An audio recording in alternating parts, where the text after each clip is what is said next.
Hey, it's Anthony Cumia. Other jewelers hate Steven Singer. Why? Because Steven Singer has the best real natural diamond stud earrings in America. Everybody knows gold and diamond prices are crazy right now. Gold at the highest price in history. That means ever. Lucky for you, Steven Singer has locked in his diamond studs at the old prices. Steven has diamond studs available from a quarter carat all the way up to 10 carats total weight. All at the same perfect price as last year. Same incredible value. There's no better time to get a pair of diamond stud earrings from Steven Singer Jewelers. Yes, this can't last forever. Each pair eye flawless, near colorless, beautiful stuff. They come with his safety silicone bags, so you never have to worry about losing them. Oh, okay. And with his unbeatable full-time value lifetime trade-in, you know your diamonds are always worth what you paid. All backed by the best guarantee in the jewelry business. It's a full 100-day, 100% no-hassle money-back guarantee. Plus fast free shipping. Experience the difference at Steven Singer Jewelers. Online at IHateStevenSinger.com. That's IHateStevenSinger.com. It's the Anthony Cumia Show on the Red Apple Podcast Network. Yes, it is the Anthony Cumia Show. Thanks for tuning in. And, we start off with the sedition and treason, of course. Could I have some sedition with a side of treason, please? And, oh boy, this has been one of the big stories this week. And again, it's just another one of these Democrat things that they love to do. They take something, they blow it completely out of proportion. Meanwhile, they were the ones really doing the nasty part of the whole situation. And then they try to blame Trump and call him, tyrannical or some kind of a megalomaniac. And, well, it turns out that they believe Donald Trump has threatened their lives. And by they, I mean these Democrats that have that were part of this video. There it is. Part of this videotape. This video, this is my age, that, they were telling the American military, people in the American military and the intelligence divisions, that they didn't have to follow the president's orders. If they deemed them illegal in some way, that they were well within their bounds and rights to just not listen to the commander-in-chief, the guy, the president, who has the final word over what the American military does. And it's not like Trump has been saying, hey, let's bomb China for COVID. I would agree with that. But it's drugs coming into our country and drug boats being blown up. Who wouldn't be for that? When you see the young people especially that have just been ravaged by the influx of drugs, fentanyl especially, into this country, opiates. It's amazing that anyone would be against the president and his administration trying anything. We're at the point where extreme measures have to be taken. I don't think a lot of the people, especially on the left, understand extreme measures. Sometimes it's not worth sitting around and debating this stuff for years and years and passing the buck and nothing gets done. Sometimes a real leader has to make a decision and then follow through with it. Could you imagine if Harry Truman had to decide to drop the atomic bombs on Japan to end World War II? And in this day and age, with all of the Budinskis and wanting to, talk about it, have a little conversation, a debate, a public forum, instead of him just getting hey, do you want to go with this? And him going, yup, let's drop it. Nothing that this country needed to do to get to the point where America became a great nation would ever have been accomplished if these whining bureaucrats had their way back in the olden days. So, yeah, things have to be done.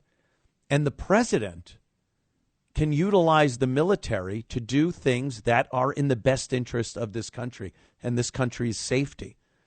And if you really want to look into what presidents have utilized the military for their own benefit and that for actions that were absolutely had nothing to do with the safety or best interest of the people of the United States, you could, there are plenty of presidents you could look at and say, well, why didn't the military, members of the military say, I think those orders are illegal?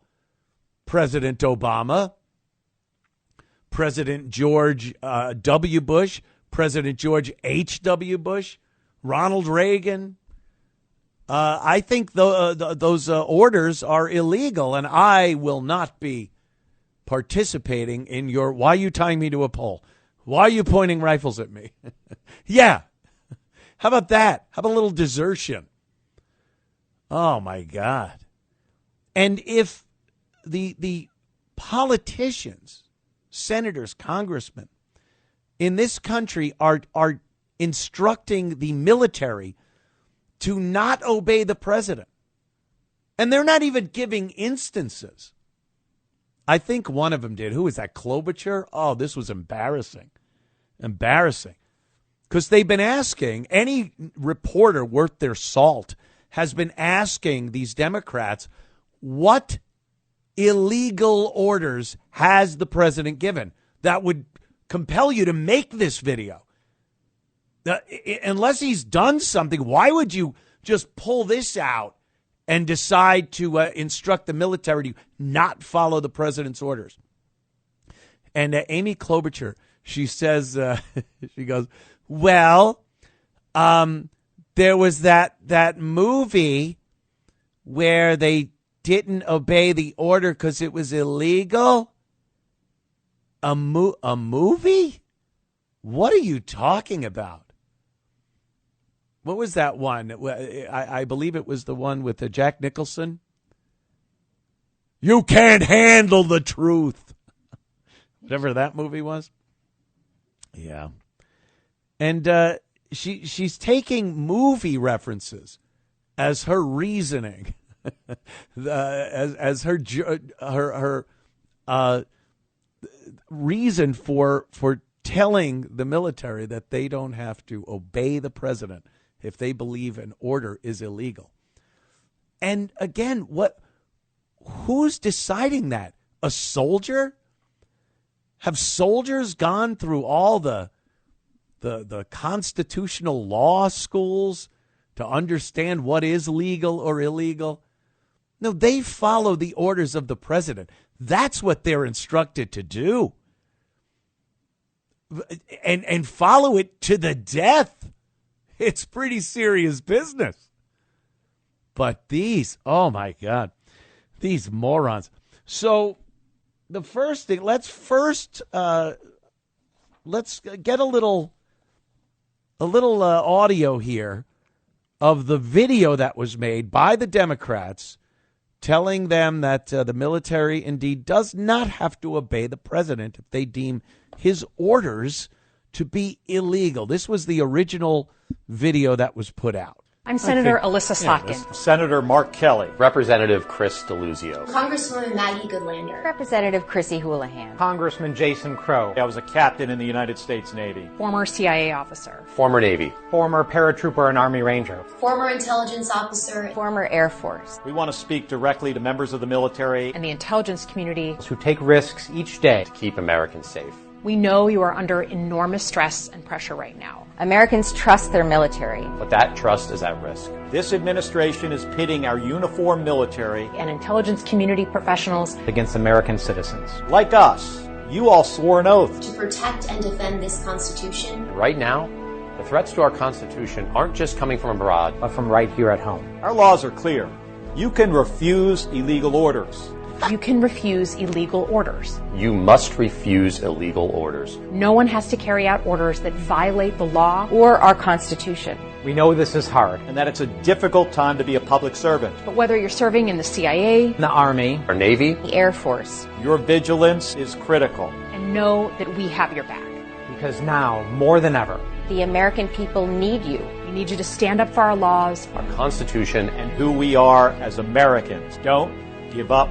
don't give up. Don't give up. Don't give up the ship. I swear to you, if Donald Trump was a fraction of the evil dictator they profess him to be, they would all have already been put against the wall and dispatched. That's what a dictator would do to people in their government that are instructing members of the military to be seditious and traitorous. You take them out to a dark, cold brick wall in the dead of night, like Stalin, and you dispatch them. They're no longer your problem. They're not allowed to then go on propaganda against you, against the dictator leadership, allowed to go on these propaganda media networks and continue to defend this sedition. What a lousy, tyrannical dictator Donald Trump is. I will say that every day. When they call him a dictator, I will say, boy, what a lousy dictator this guy is, because he's not doing the job like the real dictators did back in the old days. How do you think saying that, putting that message out of nowhere, there's been no illegal orders given to the military. How do you just put that out and think when Trump says something back that he is being unreasonable? All he said was, and here it is, this is really bad and dangerous for our country. Their words cannot be allowed to stand. Seditious behavior from traitors. Lock them up. And then another post, he said, seditious behavior punishable by death. We'll talk. We'll take your calls and discuss this. Are they seditious, traitorous, or is Donald Trump being inappropriate by saying that those crimes are indeed punishable by death in this country? Back in a moment. It's the Anthony Cumia Show on the Red Apple Podcast Network. It's the Anthony Cumia Show on the Red Apple Podcast Network.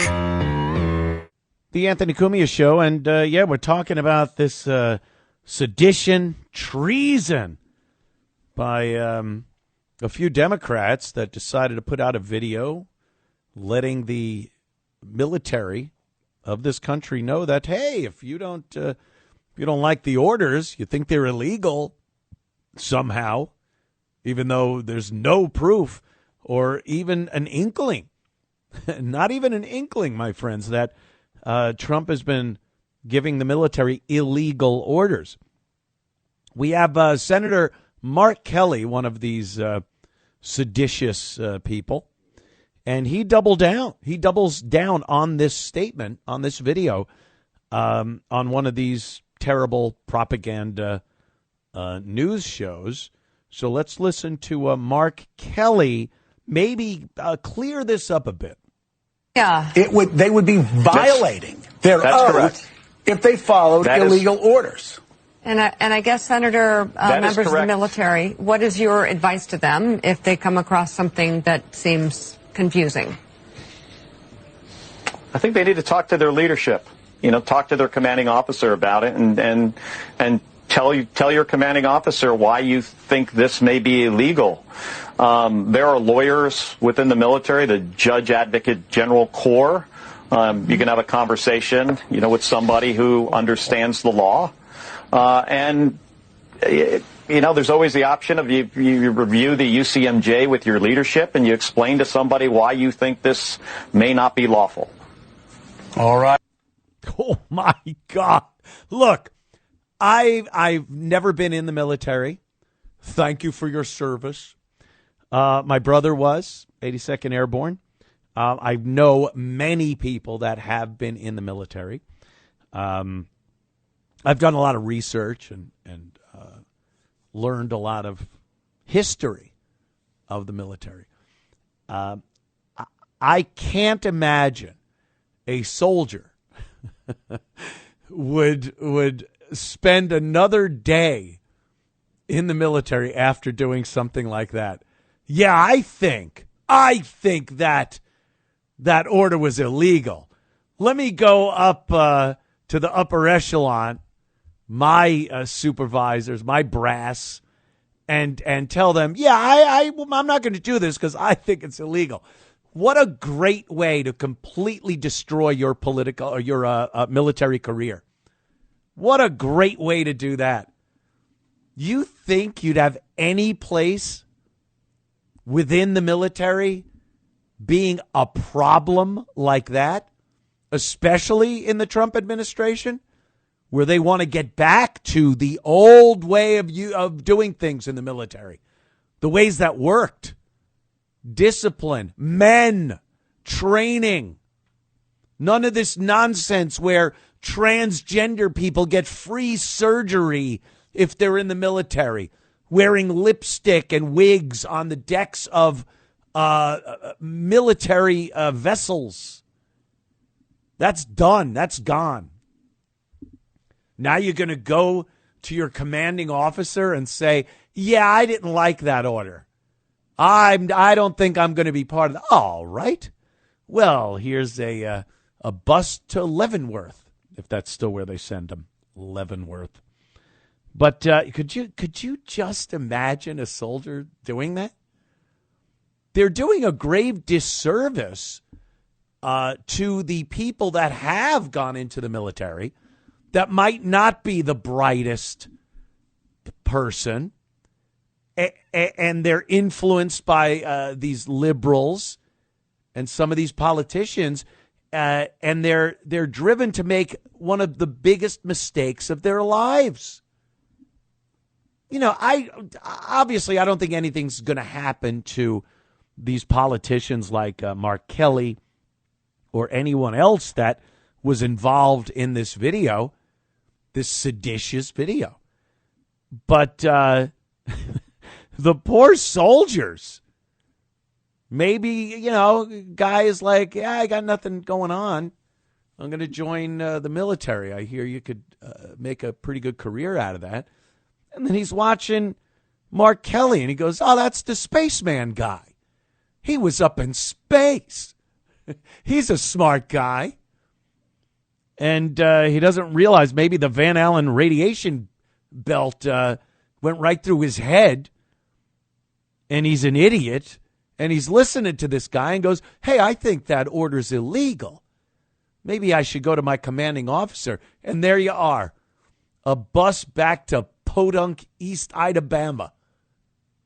And your military career, probably the only place somebody, that's a little confused as to what they want to do can make a career for themselves. And these people are screwing their lives up. Nothing's going to happen to Mark Kelly. Believe me. Or any of the other ones. And I believe there is an element, at least. They always do things that have this plausible deniability nonsense. But there is an element of sedition here. And it is traitorous. And it's underhanded, sneaky. And they knew what they were doing when they did this. This isn't something that, is for the good of the country. I felt I needed to do this, to speak out. This is your basic Benedict Arnold stuff. You were a patriot at one point. I don't care what their military careers were. I don't care that Mark Kelly went up into space. I don't care. Benedict Arnold was a great man for the United States for some time. What have you done lately? Well, you made a traitorous video, and you're trying to influence the military to turn on the president. How much worse does it get than that? How much more traitorous does it get? Members of the United States government trying to influence the military to turn on the president. It's textbook treason. It's movie treason. So how are we supposed to look at it? And then Trump says seditious behavior from traitors, lock them up. Seditious behavior, punishable by death. Hey, isn't seditious behavior punishable by death? That's what they say. So you're admitting to seditious behavior? If you're saying Trump is calling for your death, then you must say, well, I'm a seditious and traitorous person. If not, you don't have to worry, right? All right. Back in moments with your calls. It's the Anthony Cumia Show on the Red Apple Podcast Network. It's the Anthony Cumia Show on the Red Apple Podcast Network. Welcome. And I was just scrolling and I see another Mark Kelly statement here that he's made. We are going to fight for the Constitution. We're not giving up. Trump is not going to intimidate me or make me back down. What we did was patriotic. There's nothing more patriotic than standing up for the rule of law and the Constitution. The Constitution? You mean the document that spells out how the president has power as commander-in-chief over the military?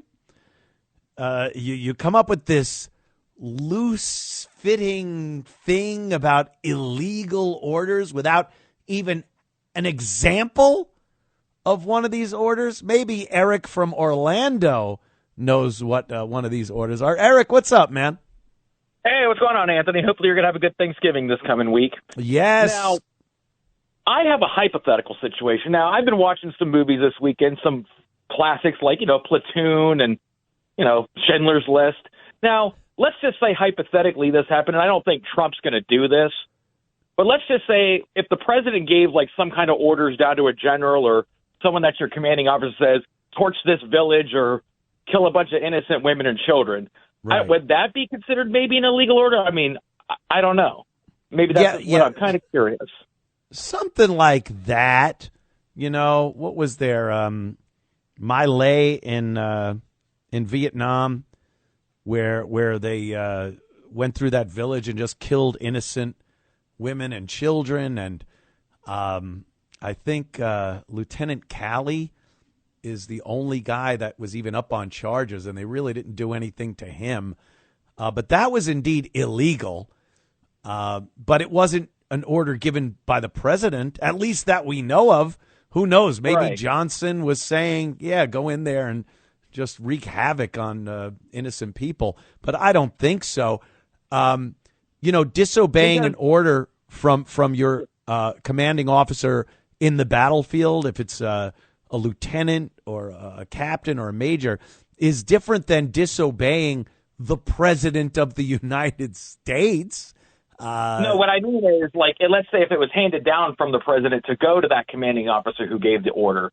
Right. That's what I'm just curious. I mean, it's something that almost never happens. I'm just saying that's the only thing I could think of that would be, quote, as illegal as it gets. But other than that, not really. I mean, that's the only thing I can really think of in a holy situation.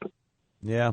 They have not come up with a scenario yet where Donald Trump has done something illegal. I mean, Yeah, because I'm still waiting for that too, because there hasn't been nothing yet. Yeah, you look at these bombings, the strikes that they're doing on these drug boats.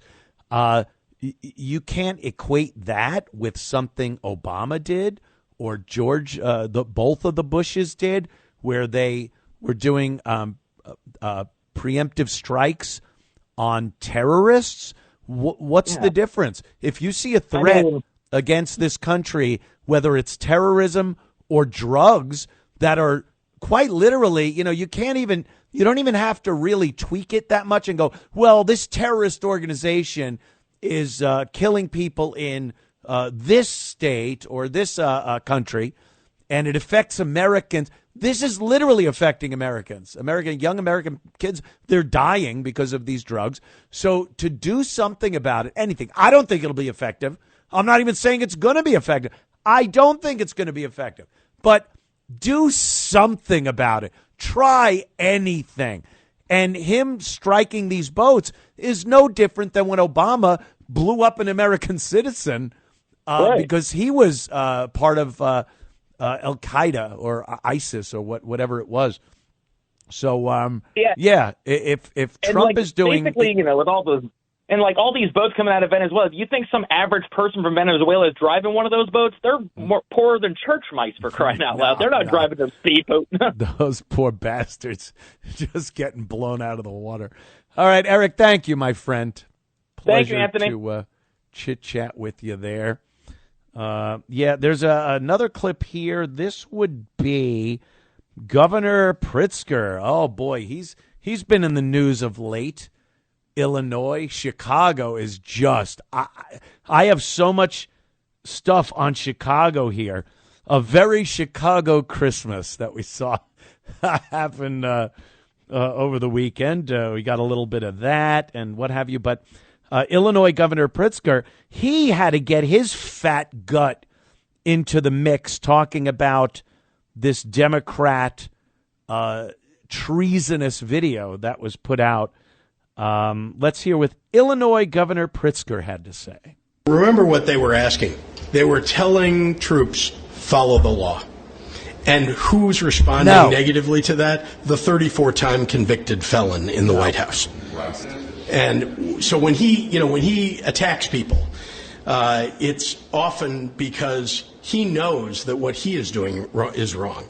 And so he wants to make it seem like someone who is saying something negative about him is the wrongdoer. He's the one. And he says these things because he wants to deflect from what he's often asked people to do in government, people who are serving the public to do, which is to do things that are illegal. We saw that time and time again, and frankly, you still see it in the city of Chicago with ICE and CBP. And so that's the kind of thing that certainly people who have served their country, veterans that are serving now in Congress, have an absolute right. And these are decent, honorable people. They have an absolute right to stand up and say to everyone, follow the law. That's all they were saying to the troops of the United States. Imagine twisting reality around like that, you fat bastard. Twisting reality. Just all they're saying is, follow the law. You mean the law, the Constitution that says that the president is commander-in-chief of the military and he is the word on what the military does? They weren't saying follow the law. Show me that video. Hey, we want the soldiers to follow the law. You're under the President Donald Trump, his administration, and you soldiers, we want you to follow the law. All right. That sounds reasonable. Any soldier would go, yeah, of course. That's what we do. Saying don't obey orders if you deem them illegal is something so different than follow the law. Follow the law. And like I was saying earlier, talking about the traffic stops, if you get stopped by a cop, as the driver, if someone told you follow the law, you would adhere to everything and comply with everything the officer's telling you. That's what you do.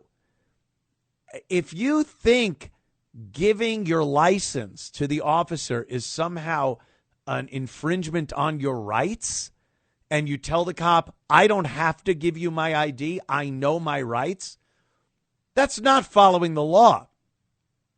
You might think in some weird delusional way that you don't have to do that, that it's against the law for the cop to ask you to give your license, or even stepping out of the vehicle. That's a thing that I've seen many times that a lot of people think is illegal. You can't ask me to get out of the vehicle. And then they go, Pennsylvania versus Mims. You can absolutely ask. Since the 70s, a cop can order you out of your vehicle during a traffic stop. And people absolutely believe that this is illegal. Nuh-uh, I'm not getting out. You can't tell me to get out of my car. So they sit there until they're under arrest. That's what thinking something is illegal when it's not will do to you. And if someone told you that you don't have to listen to a cop if he's giving you an illegal order, and you believe that getting out of the vehicle is an illegal order, well, you're going to jail. If someone tells you obey the law, well, you're going to step out of the vehicle when the officer asks you to. They're two different things. So Pritzker trying to lighten this up a little, trying to spackle over it a little bit and say that this is just them saying, hey, obey the law. Liar. Big fat liar. Liar, liar, giant effing pants on fire. Can we at least see that? But that's what they do. That's what they do. They honestly believe this stuff. And then when it comes out and the American people go, oh, boy, you are traitorous, seditious a-holes, then they got to start backpedaling a little bit. No, it wasn't that. It wasn't this. Liar. Kevin, Long Beach, New York. What's up, man? Hey, Ann, how are you? Yeah. Pritzker, you're also an insurrectionist for having a statutory cities in your state and not following federal law. And This comes from a guy that had a Christmas tree lighting and 3 people were shot and another woman set on fire on his trains. It's comical. It really is. If it wasn't so tragic, it would be. It's just this comedy of errors and incompetence that's going on, and these people hold their jobs. I don't know what happened. Judges, we've been talking a lot about these judges that are making these decisions that are absolutely getting American citizens murdered, maimed, and they keep their bench, they keep their seat on the bench. I don't understand it. Job for life, like that guy Boasberg that keeps getting in. Now he's trying to stop the whole Comey thing. I mean, he's unbelievable. They got to impeach him. Congress can impeach him. Yet they what don't. What are they waiting for? They don't. I know. I don't know what it would take to get rid of that Chicago judge that freed that murderous, violent arsonist that burnt that beautiful young woman. But whatever it takes, I would assume that people would be in her office the same day, dragging her out of her office. And that's at the very least getting her off the bench. The other thing is now arresting her, indicting her for gross negligence of duties that resulted in someone's death or bodily harm of another human. She should absolutely be held liable for that. But no, she'll sit there. She'll make more crappy decisions that'll get more innocent Americans killed. I'm disgusted by it. Yeah. And some of them are not even judges. They're like magistrates. Yep. Who didn't even go to law school, and they had that kind of power. I mean, it's just insane. And by the way, Obama, I think, did a few drone hits that killed a couple of Americans a long time ago. But that's what. And they're just getting crazy. And this guy Kelly, look up his bills and look at what he's introduced bill-wise and everything for Arizona. Nothing. Nah, he's garbage. He's garbage. They Nothing. try to paint him as this. He's in office is because his wife got shot. Yeah. This all-American hero, like he's John Glenn, or something, because he was an astronaut. He's no John Glenn. He's an ass. He's an ass. Yes, Thank you, Kevin. Appreciate the call. Yeah. All these guys, they just keep their jobs. They get in. New York, you know what I'm talking about. Chuck Schumer. They keep voting him in. He's an idiot. AOC, she's in for life now. There's nothing AOC is going to do that's going to get her thrown out. They like her. She's cute. She's got those big... And they'll just keep voting for her. That'll just keep happening over and over again. They hold these jobs for life. They make a fortune as public servants. That's my... I love watching that one. When one of these idiots are forced to retire because their like feet fell off or their brain is literally oozed out of their ears and they have to retire, like Pelosi. They're given these tributes by other politicians and the propaganda news media about how they sacrificed and gave of themselves for the country, the selflessness. They cared so much. And then you look at the bottom line and go, how the hell did they make $100 million being so generous with their lives, giving of themselves, the sacrifice? Who's buying this nonsense anymore? Who's buying this crap? That's why they never leave. Anyone would be tired of giving so much. Trust me. I think even Mother Teresa at some point had to shut herself in her hut and go, oh, damn, these people are annoying. But they stay in there forever because it's such a lucrative gig for themselves, generational wealth for their families. The whole government thing was supposed to be just a farmer and a mason and a blacksmith. Every so often they'd go off to their capital city of the state and tell the government up in their capital, the people in charge up there, what their concerns were for the people in their town, in their communities. A representative.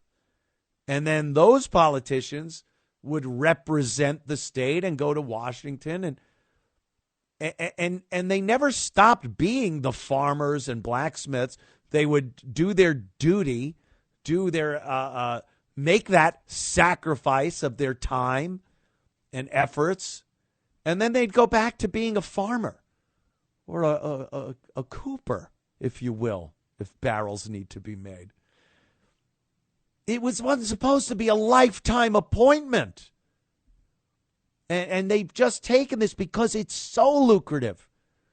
Their families, for generations, will live off of the wealth and power that the likes of the Bush family and the Bidens and all the Clintons, they're all set forever. Their entire family for decade upon decade, if not a century, is set. They're just going to leave and go back to being whatever they were, whatever that was. I don't even know. Jimmy Carter, a piece of garbage president, but he's the only one that did it like it was supposed to be done. The guy was a peanut farmer. He's the president, albeit a lousy one. And when he was done, he goes back to Plains, Georgia to grow peanuts and build houses for poor people. I don't know what Jimmy Carter's net worth was when he died, but I'm certain it didn't look anything like Nancy Pelosi's, the stock maven, who just seems to somehow know every move corporations are going to make. She knows every regulation that's going to be put in place that might affect a company. And she just, her husband, I guess, without even her telling him, through telepathy, figures out what stock to buy. And they have hundreds of millions of dollars. And she walks around free as a bird. That woman should be in prison. In prison. And she's not the only one. We know that. Things got to change. And Trump saying that is sedition, treason, and that if you did commit sedition and treason in this country, it's punishable by death. Maybe we ought to consider some of that. Take it a little more seriously than just reading it on some paper and start holding some of these people responsible for being traitorous to this country. All right, we'll be back in moments. Don't go anywhere. The Anthony Cumia Show continues. It's the Anthony Cumia Show on the Red Apple Podcast Network. It's the Anthony Cumia Show on the Red Apple Podcast Network. The Anthony Cumia Show, and we're talking about these politicians, whether they're treasonous or involved in sedition. They're not doing what is in this country's best interest. That's for sure. And some accountability is really needed. Real accountability. I don't think it's ever happened. Well, you going to bring up Nixon and Watergate? Is that the last time? Sometimes they'll nail one of these people on a corruption charge, or maybe one of those sex things. You know, who was that guy running for president years ago? He was on that boat, The Monkey Business. Hey, Monkey Business. Jerry, what was his name? I can't remember. They trip over their own manhood on their way to the White House. Whoops-a-daisy, tripped over my own thing. And, sometimes they get that. They say the two worst things for a politician are a dead girl or a live boy. Yeah, you don't want that. But a lot of these politicians are in it for themselves. They're also in it for an agenda.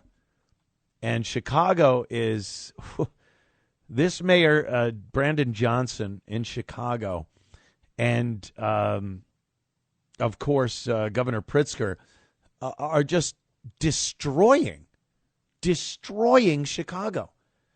It's the cut off your nose to spite your face syndrome. They do not want to make it seem like Donald Trump knows what he's talking about when it comes to doing something about crime in Chicago. Do you really think the National Guard would be detrimental in at least certain parts of Chicago? And as we saw this weekend, it's not just the impoverished or crime-ridden minority areas of Chicago. This weekend, it was the big tree lighting in Chicago. And they lit it up all right. A couple of shootings. Some people dead, a lot of them wounded. And what are you going to do about it? Brandon Johnson, he got out there and gave a little speech. And was anything in his speech gonna help the situation? Did he really address the problems and say we need to do something about this, and I'm going to implement this? This is the same guy that took down a shot spotter, that decided that the money going to the shot spotter program, this was a program where up on light poles around the city were microphones. And if there was a gunshot, these various microphones could triangulate and then tell the police exactly where the gunshot was fired from. And they could react. In some instances, they've reacted within seconds to where this gunshot was. He decided this program wasn't worthwhile, wasn't worth the money. The same guy that's paying gang members to be violence interrupters in the city, and a couple of them have already been arrested because they're in cahoots with the gangs. They're paying them your tax money, and they're using that money to bolster the drugs and weapons and whatnot for these gangs.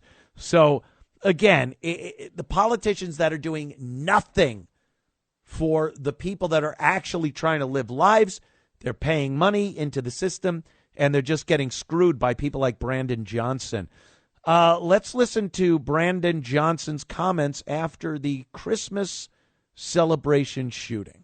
Incidents like last night set us back as a city, and it evokes fear. Our young people have to understand that they should not attend these unauthorized events that have been advertised on social media. Events. They are extremely dangerous due to the number of individuals that may be carrying weapons, and as much progress as we have made, there are still far too many guns on our streets. For these young people who have engaged in these incidents, you have put yourselves and your friends at risk. Because of the reckless behavior of a few individuals, we have families devastated, and our downtown residents are hesitant to leave their own homes. I'm the first person to recognize that we have more work to do in this city to provide safe spaces for our young people. But these type of violent gatherings can never be an alternative, nor can they be normalized. We need parents, guardians, and other responsible adults to do their best to accompany young people in large, unsanctioned gatherings where weapons are likely to be present. There's always more we as adults can do to make sure that we know where our kids are and what they are doing. I recognize this feels like emotional whiplash. After this incredible celebration last night where thousands of people gathered, Chicagoans who were enjoying our tree lighting ceremony expressed their love for our city. It was peaceful. It was a joyous evening, a vision of right up the till the best gunfire. Of Chicago. Holiday season is a time when we come together as a city. It's when we spend time with our family. All right, we'll get back to him in a little bit. We got to take a quick break, but I mean, these are violent gang members. He's talking about them like it's Wally and the Beaver and Eddie Haskell. These are violent gang members that need to be treated as such, and he just will not do it. Back in a moment. It's the Anthony Cumia Show on the Red Apple Podcast Network. It's the Anthony Cumia Show on the Red Apple Podcast Network. The Anthony Cumia Show, and we're going to spend a couple of minutes with Natalie Dominguez from Home Title Lock. She's a title theft education specialist. I didn't even know about this when I was first told that there was something called title theft. I don't even know what that is. And then I was told about it, and boy, this is a jam you never want to be in. How you doing, Natalie? Hi, Anthony. I'm doing really good. How are you? Good. My title is still in my name, and I still own my house, so I guess that's a good thing. But it could happen. This is something that can actually happen to you. You can have your house taken from you, and you'll never know it. That's the scariest part, right, Natalie? Yeah, I think a lot of people will see news stories that are, title theft situations on, especially like local news. Not a lot of it gets national attention unless it's, the Graceland story that came out. But even for the people that saw Graceland, they don't even realize they're looking at something that's title fraud or title theft because it's not really talked about as much as I think it personally should be. Yeah, I mean, when you think about it, you feel pretty secure in the fact that you own your house, unless somebody, you hear about squatters, but that's a completely different thing. That's someone physically going into your house and taking it. This is a way that people can take your very title to your house and then get all kinds of bogus credit off of it, take out mortgages on your house, and you're kind of screwed. There's not much recourse for it unless you get in touch with Home Title Lock. Yeah, so for your audience, for anyone listening, that doesn't really know what this is, so title fraud or title theft is essentially where scammers and thieves are taking advantage of this loophole in our legal system. They're going and filing some documents at the county recorder level that the county can't turn away as long as they're filled out properly. And essentially what they're doing is they're taking these documents that are meant for a purpose, right? They're generally a quitclaim deed is what is used, even though there are a few different ways they can do it. They're filing this document, which generally is used to, transfer ownership between family members, or, when there isn't money being changed in hands. It's essentially transferring your ownership. They're filing these documents. No one at the county office is required by law to authenticate notary stamps or, make sure. Some of them will require ID, but that's very, very easy to fake. And once this is filed, essentially what happens is your ownership is in the scammer's hands, and then they can go out and take loans against the property or even sell your home behind your back in a lot of cases that we've seen. And it's very easy to commit and very, very hard to unwind. So that's the difference. Yeah, people aren't, breaking in and stealing your stuff, but they're taking your ownership on paper. Well, that's a nightmare scenario right there. Absolutely. Mm-hmm. So what does Home Title Lock do that can protect you from, something like this happening? Yeah. So sadly and unfortunately, and don't let anyone tell you otherwise, the crime can't be prevented, the actual crime of the fraud, the paperwork being filed at the county. No company that claims to be able to do that is telling the truth, because unfortunately what would keep that from happening are changes to the law itself, right? Our legal system is very outdated. Mm-hmm. The Freedom of Information Act created this process back in 1967. So everything's very outdated, but what we do as a company is we are not only monitoring and alerts, this is what we call our $1 million triple lock protection. We are 24/7 monitoring of your property, urgent alerts, so that you can jump in and take care of this before it gets to the point where the criminals can use your ownership to take out those loans to, there's a gentleman that we worked with, Matt Cox, who was a criminal and did this. He went to prison for 12 years. He works very closely with our company as kind of like a public advocate. He has a true crime podcast now, and he's, reformed.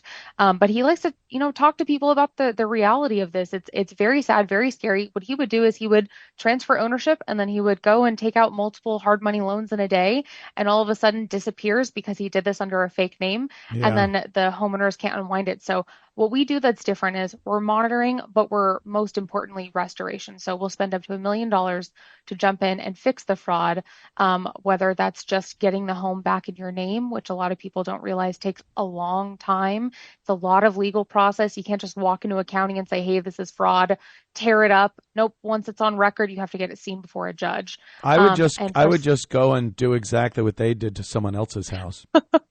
You'd think, but the thing is, what it is it's that's horrible. Yes, it is. It's joke. We're all joking, right? But, of course. No, but this is very serious, and unfortunately, you can't just go in and get it taken off, because at the point where someone else's ownership is on record, your title is now clouded, right? This can cause problems for mortgages being taken out, anything that you have still remaining on the property, trying to sell your property. So you have to actually get it taken off the record, and that is a whole legal process that has to take place. Yeah, and that's going to take a lot of time, a lot of money, and yeah, you're kind of tainted after that. So what does Home Title Lock do to prevent that from happening? Will they let you know if someone's trying to take your title from you? Yeah, absolutely. So let me dig in a little bit more into the triple lock protection. So 24/7 monitoring. We as a company have proprietary access to the largest database of title records in the US. It's awesome because we scan multiple data sources. And then second, with our urgent alerts, we notify you of any change. So this doesn't mean, you know, oh, we think this is suspicious, so we're going to notify you of this. It's anything. So even if you're going and you're taking out a mortgage or you're doing something with your property records, we're going to notify you no matter what, so nothing slips through the cracks. And one thing that I think is really important to touch on too for your audience is that we don't monitor the person, we monitor the property. So I've seen people, social media, everyone likes to think that they're the expert on things without actually knowing anything about it. We're not like credit monitoring. We're not monitoring your social security number. We're not monitoring anything like that. I've seen people say, oh, well, I have, credit monitoring, identity theft protection. If someone takes out a loan in my name, like I'm covered. The thing is, when they're transferring your ownership, this isn't in your name anymore. They're transferring it out of your name. What they're doing is they're utilizing the property for collateral. So we monitor the property, not the person. So anything that comes in will have to do with that. And then with our restoration, again, $1 million triple lock protection, we have a team of legal experts that we have built across the entire U.S.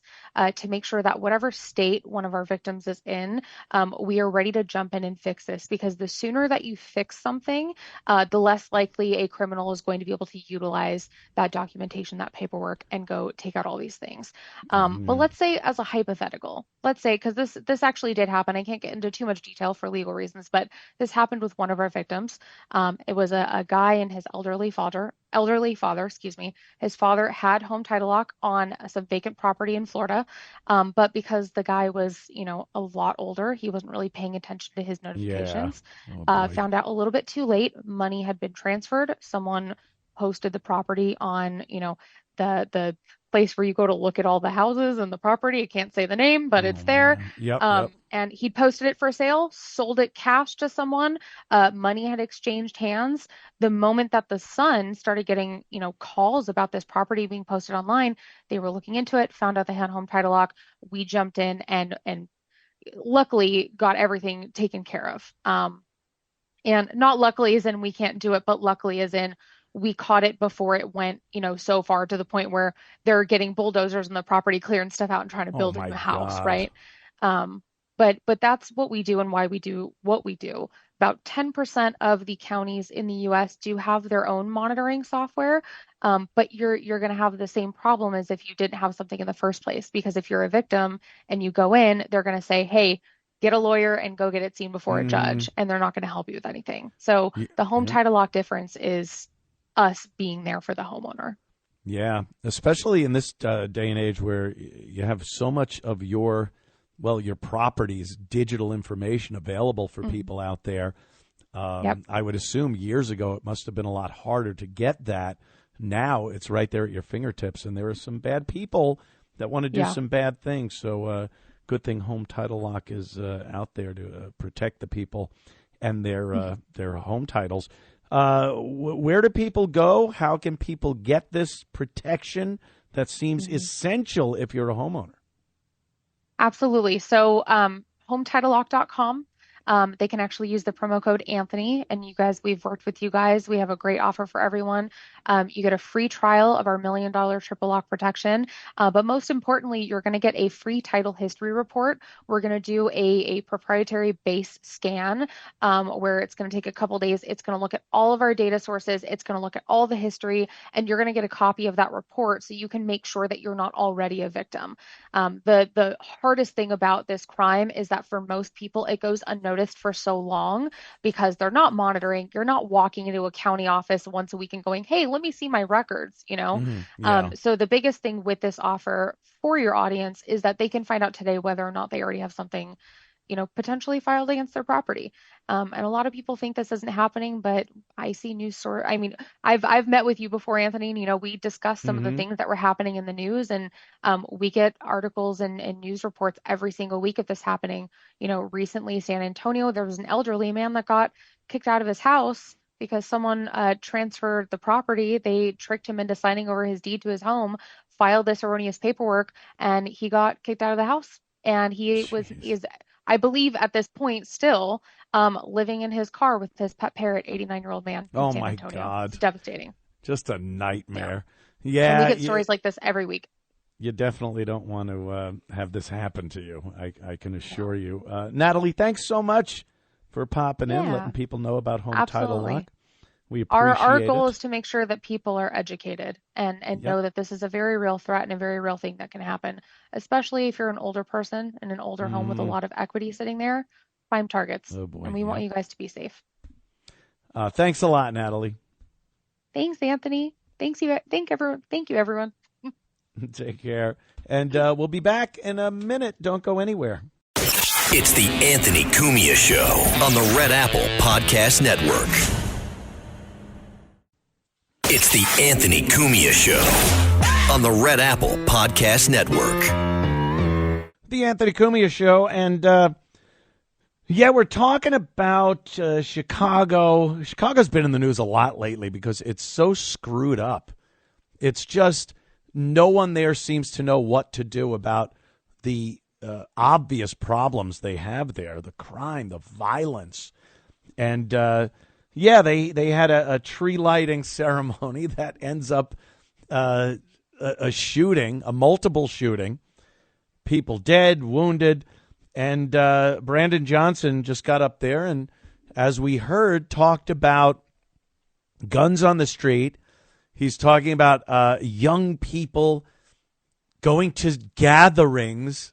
He actually called a thug meetup a gathering, Christmas gathering.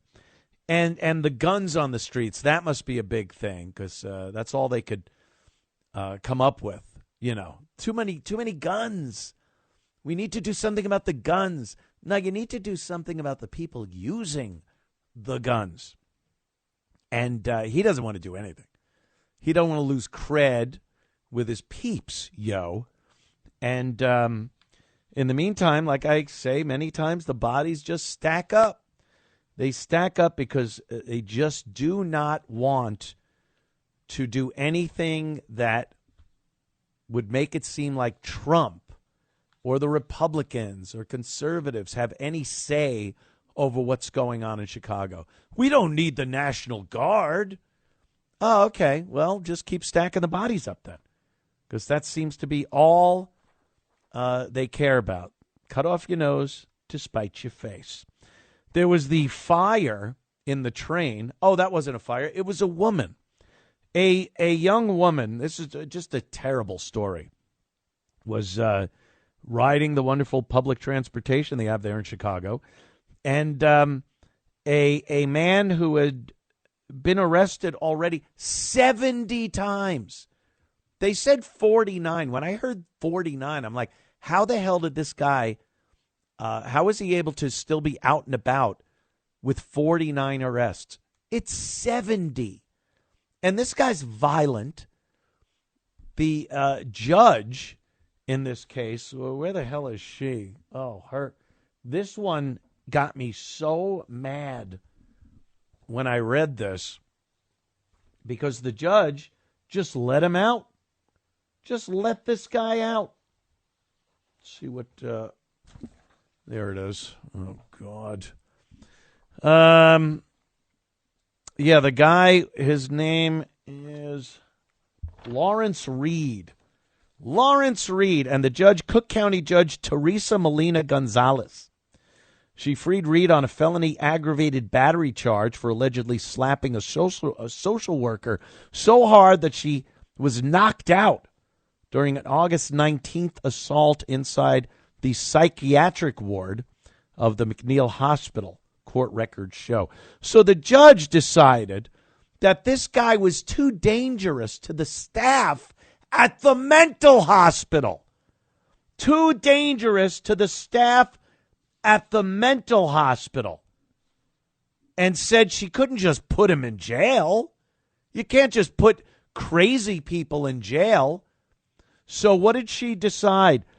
Put an ankle monitor on him. Allow him 8 hours out of the place he was supposed to stay with the ankle monitor. And he just didn't adhere to the rules. Go figure that one out. A man who would go on to light a young woman on fire wouldn't pay attention to the ankle monitor rules. He lit a woman ablaze on a train in Chicago Wednesday, was released by a judge in August. He hit someone so hard it knocked them out, a worker and a social worker. And they let him out. August, let's see, September, October, November. 3 months. He did this in August. And he's out walking the streets, and he winds up burning a woman. 60%. She might not even survive. Burns are terrible things to have to live through. And they can be very, very deadly. Reed could be seen on surveillance video flying off the handle as the social worker was speaking with him inside the locked ward. This is the social worker being hit when he was in the mental hospital. He became irate and slapped the victim in the face with an open palm. Her vision went black and she lost consciousness. One of the victim's coworkers rushed over and helped the victim walk down to her office. The victim taken to the ER, a cut on the cornea of her eye, optic nerve bruising, and a concussion. And Cook County Judge Teresa Molina Gonzalez was forced to release Reed, who was charged with misdemeanor battery at the time because it wasn't then a felony. How is... I get so aggravated. This is because this is how they bring the violent crime numbers down. You see what they do?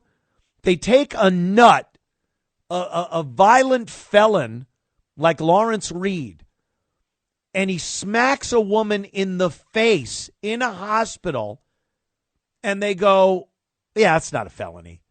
Make that a misdemeanor, and that way we can go, hey, felonies are down. Look at what we did.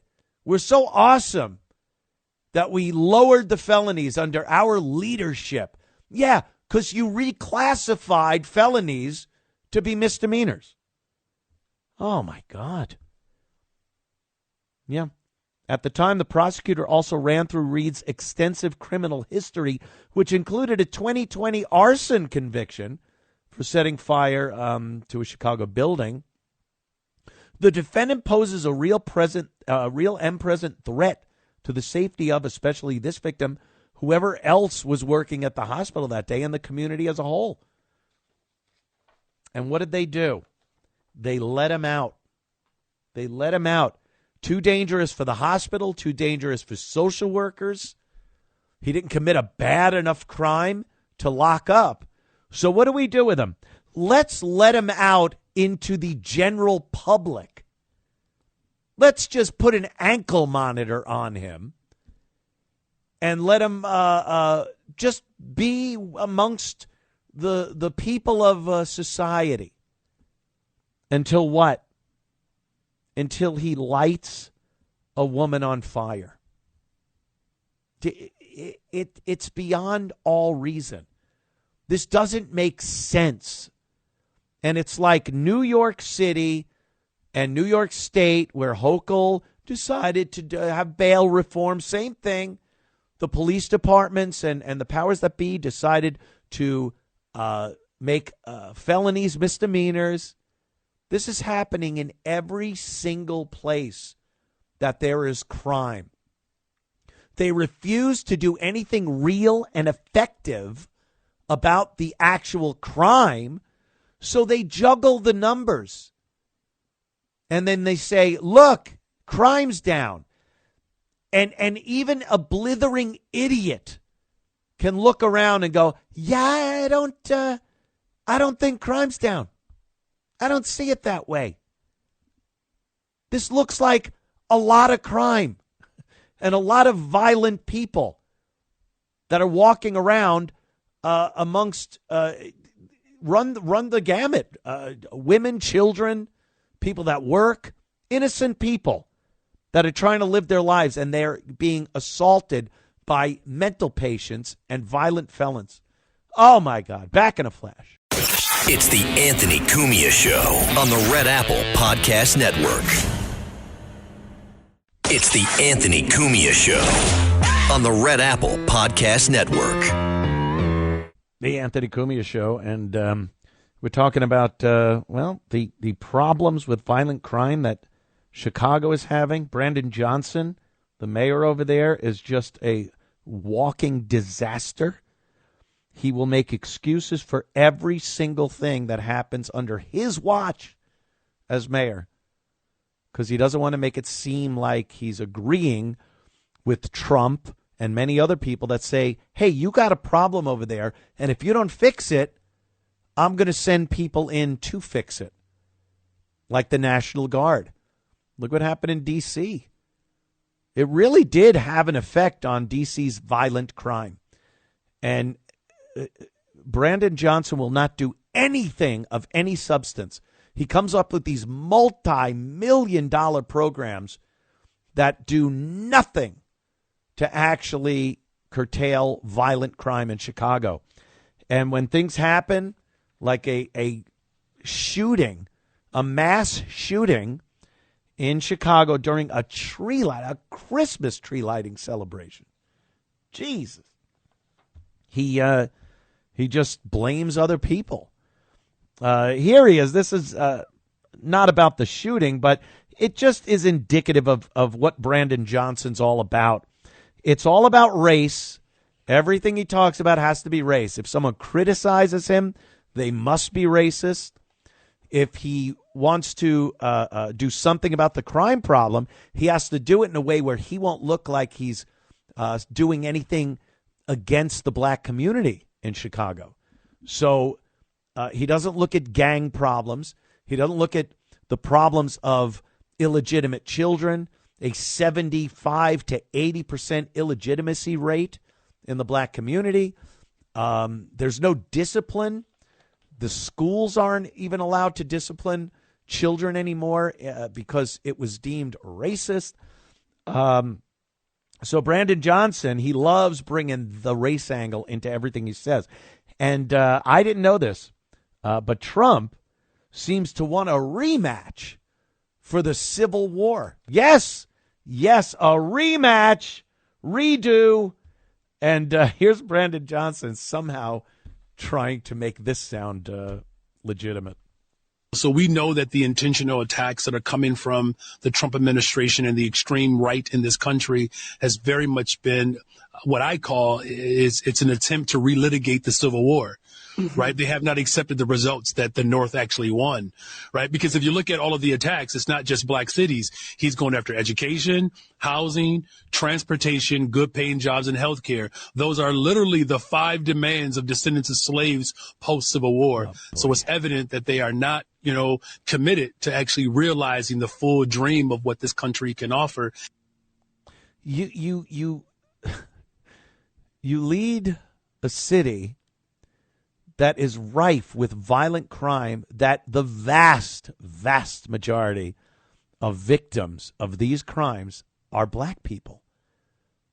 And he just wants to make it sound like Trump is some kind of racist, that his doings as the president of the United States is somehow affecting Chicago in that way, in a way where black people are being somehow oppressed, or they're not getting the resources they need and the safety they want because Trump is relitigating the Civil War. I mean, how do you come up with this stuff, Brandon? He's so terrible at being the mayor of a city that has a large minority population, because he doesn't want to place any blame on any of that minority population. So he scrambles to try to find a relitigating of the Civil War by the lily white president of the United States, instead of looking around at the issues and going, hey, black community, maybe we need to step up.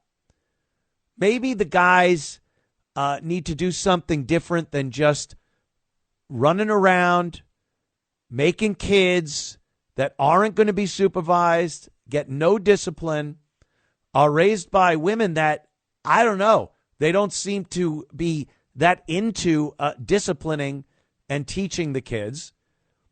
And they just end up having a terrible situation in Chicago. And, you know, people can say, oh, that's racist. Well, you could say it, but look around and be honest and think about what needs to be done. What really needs to be done? Consequence. People need to have consequences to their actions. And if that doesn't happen, then these young people gatherings, as Mayor Johnson put it, are going to continue. There was another story, I think it was in Queens, New York, perhaps. There was a street takeover in a pretty quiet neighborhood. And, you know, they're doing donuts, and they lit a car on fire in the middle of the street, and it was very loud, and the people in the neighborhood called 911. Do you know they were told that it was a 311 issue? 311 is the information for the city. If you have a noise complaint and it's not an emergency, you call 311. If your heat doesn't work, things like that. The people were told there was a burning vehicle in the middle of the street with cars doing donuts around the burning vehicle, loud music, yelling, fights. And they're told, yeah, that's, you know, what's the matter? The AC doesn't work? We'll send someone out next week to help you. That's what's happening. There aren't consequences. So why would you stop doing these things? And Johnson telling these youngsters, these little scalawags, that they shouldn't show up at these gatherings. What do you think that's going to do? Hey, now, don't you show up to these. It's all they have. It's all they know. There's no consequence to going to these except maybe getting shot and killed. But no one seems to care about that part of it, especially Mayor Johnson. He doesn't seem to care about the body count coming out of Chicago. It's just nothing is really being done. There's nothing of substance really being done in a lot of these big blue cities. They talk. They want money. That's a big thing. Oh, boy. You want the violence? You want to silence the violence? We need money. You're cutting our funding. No. Consequence. Use your police department. Use your judicial system to really turn the screws on people that are doing evil in these cities. Ben in D.C. What's up, Ben? Hey, Anthony, how are you? Oi, good, man. So, yeah, unfortunately in D.C., you're starting to see a lot of the stuff like immigrants riding around on mopeds with a complete disregard for traffic laws come back because the boot has been lifted off their throat. Unfortunately, That's what needs to happen. That's what needs to happen. It needs to stay there. Like the consequence and the authority needs to remain there, or it just turns back into what it was. Like this guy in Chicago. Yep. There's the judge who let him out. By the way, the judge has all these old quotes where she says, like, if the defendant looks like me, I'm going to go easier on them. Which that's just blatantly unconstitutional, among a lot of other things. Yeah, I saw some of those quotes. I also saw an interview she did where the interviewer asked her, why is diversity important in the judicial system? And my answer to that would have been, it's not. It's not. It's detrimental. Justice is blind. The blind justice. It's the woman blindfolded holding the scales. The law books are on the scales, and the rule of law is all that is supposed to be considered in order to get to the just decisions that need to be made in the judicial system. So bringing in diversity, and she said, because I could bring more to the bench, the judge's bench, with my experience of being a Latina woman. Why? What experience would you have that could possibly work its way into a system that is supposed to be blind to all that, to race, religion, background, whether you're rich or impoverished?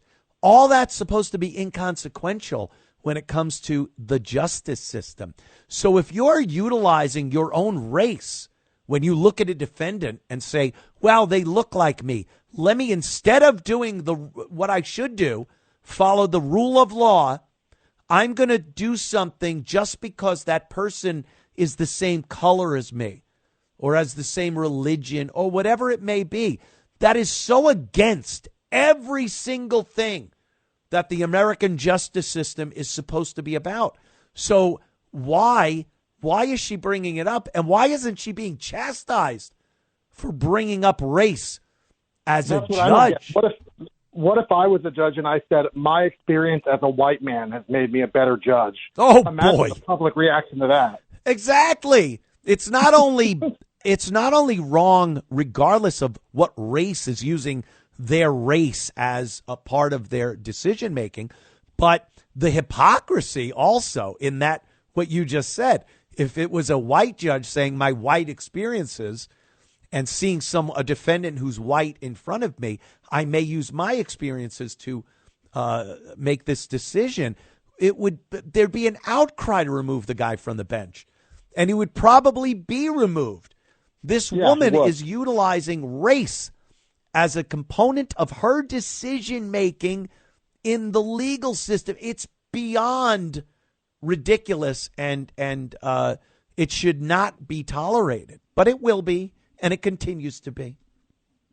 Right. I don't know, Ben.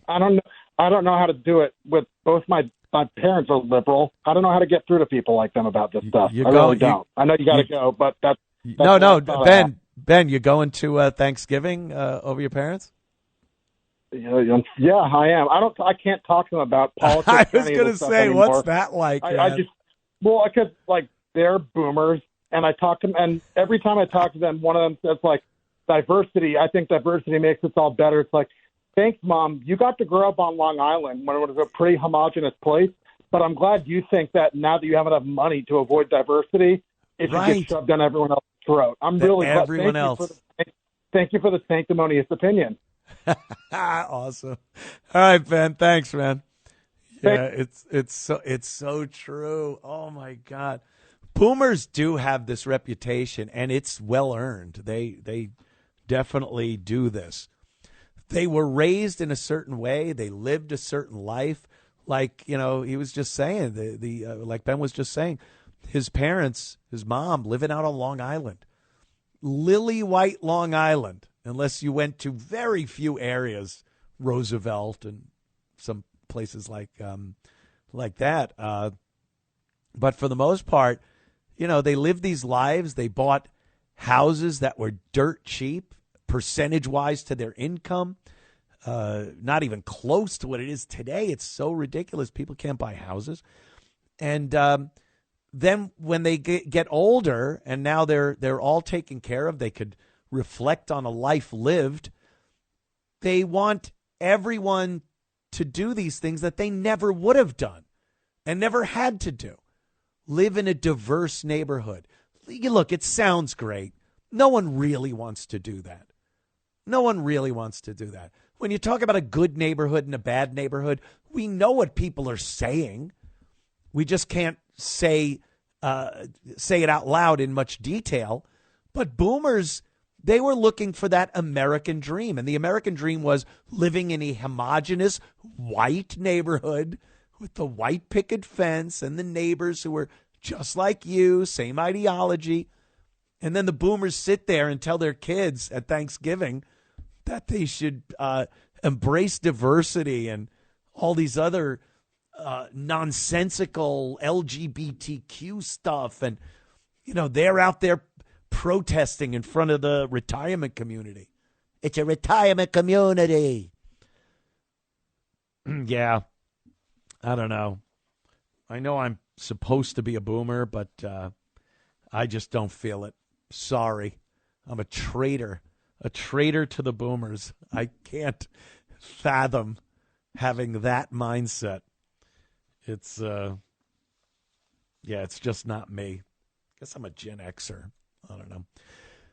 I love my family, and I have, thank God, I have relatives that are older than me and doing very well health-wise, And I will be seeing them. I'm going up to New York to see them for the first time in a couple of years. Sorry, my throat is so scratchy. Going to see them for the first time in a couple of years since I've been down in South Carolina for Thanksgiving.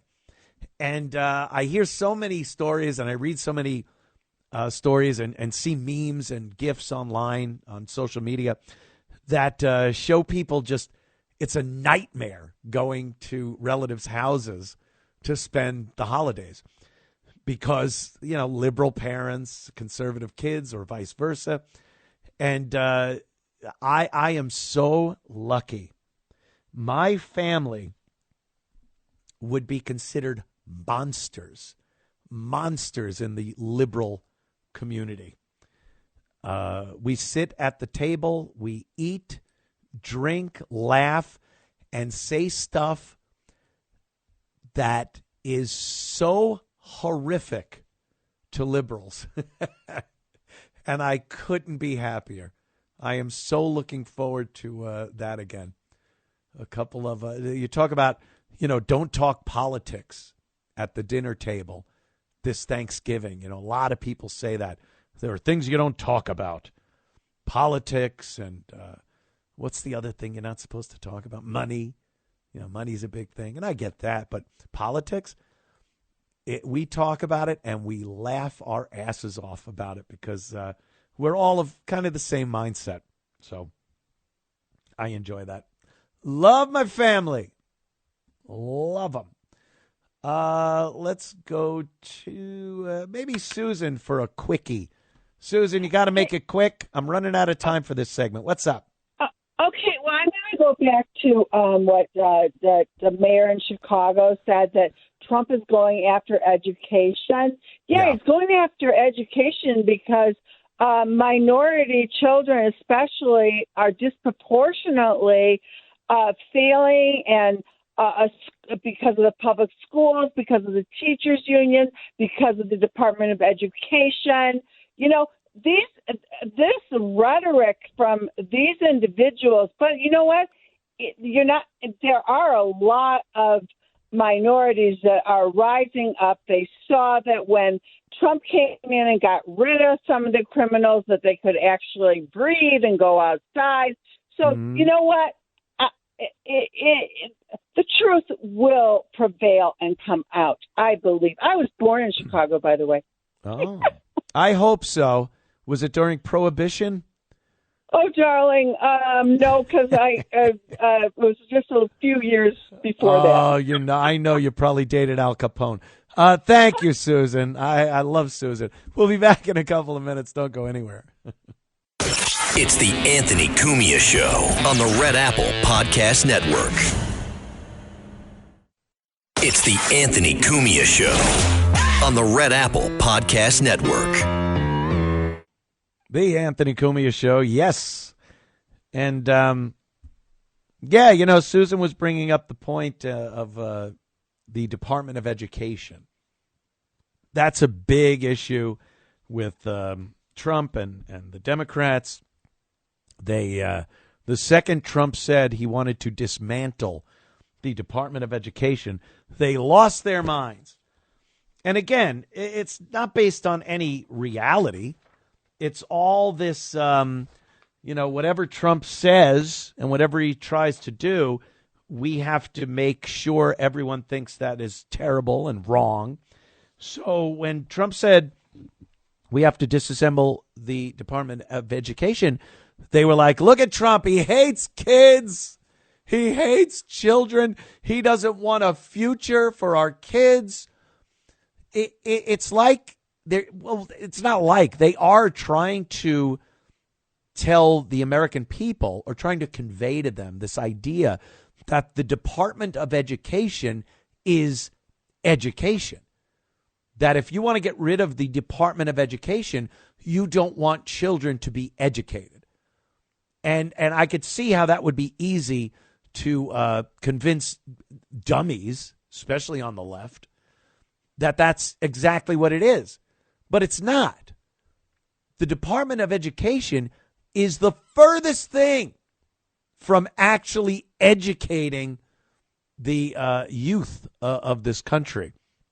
But, of course, Liz Warren, oh boy, Liz Warren, she thinks the Department of Education is just paramount. It is the most important part of teaching our youngsters here in America, and that because Trump wants to get rid of the Department of Education, he does not care about the future of our children. Let's listen, shall we? Liz? Well, the Department of Education was created by Congress. The president does not have legal authority to tear it down. But also, who wants to tear down the department that is there for our children?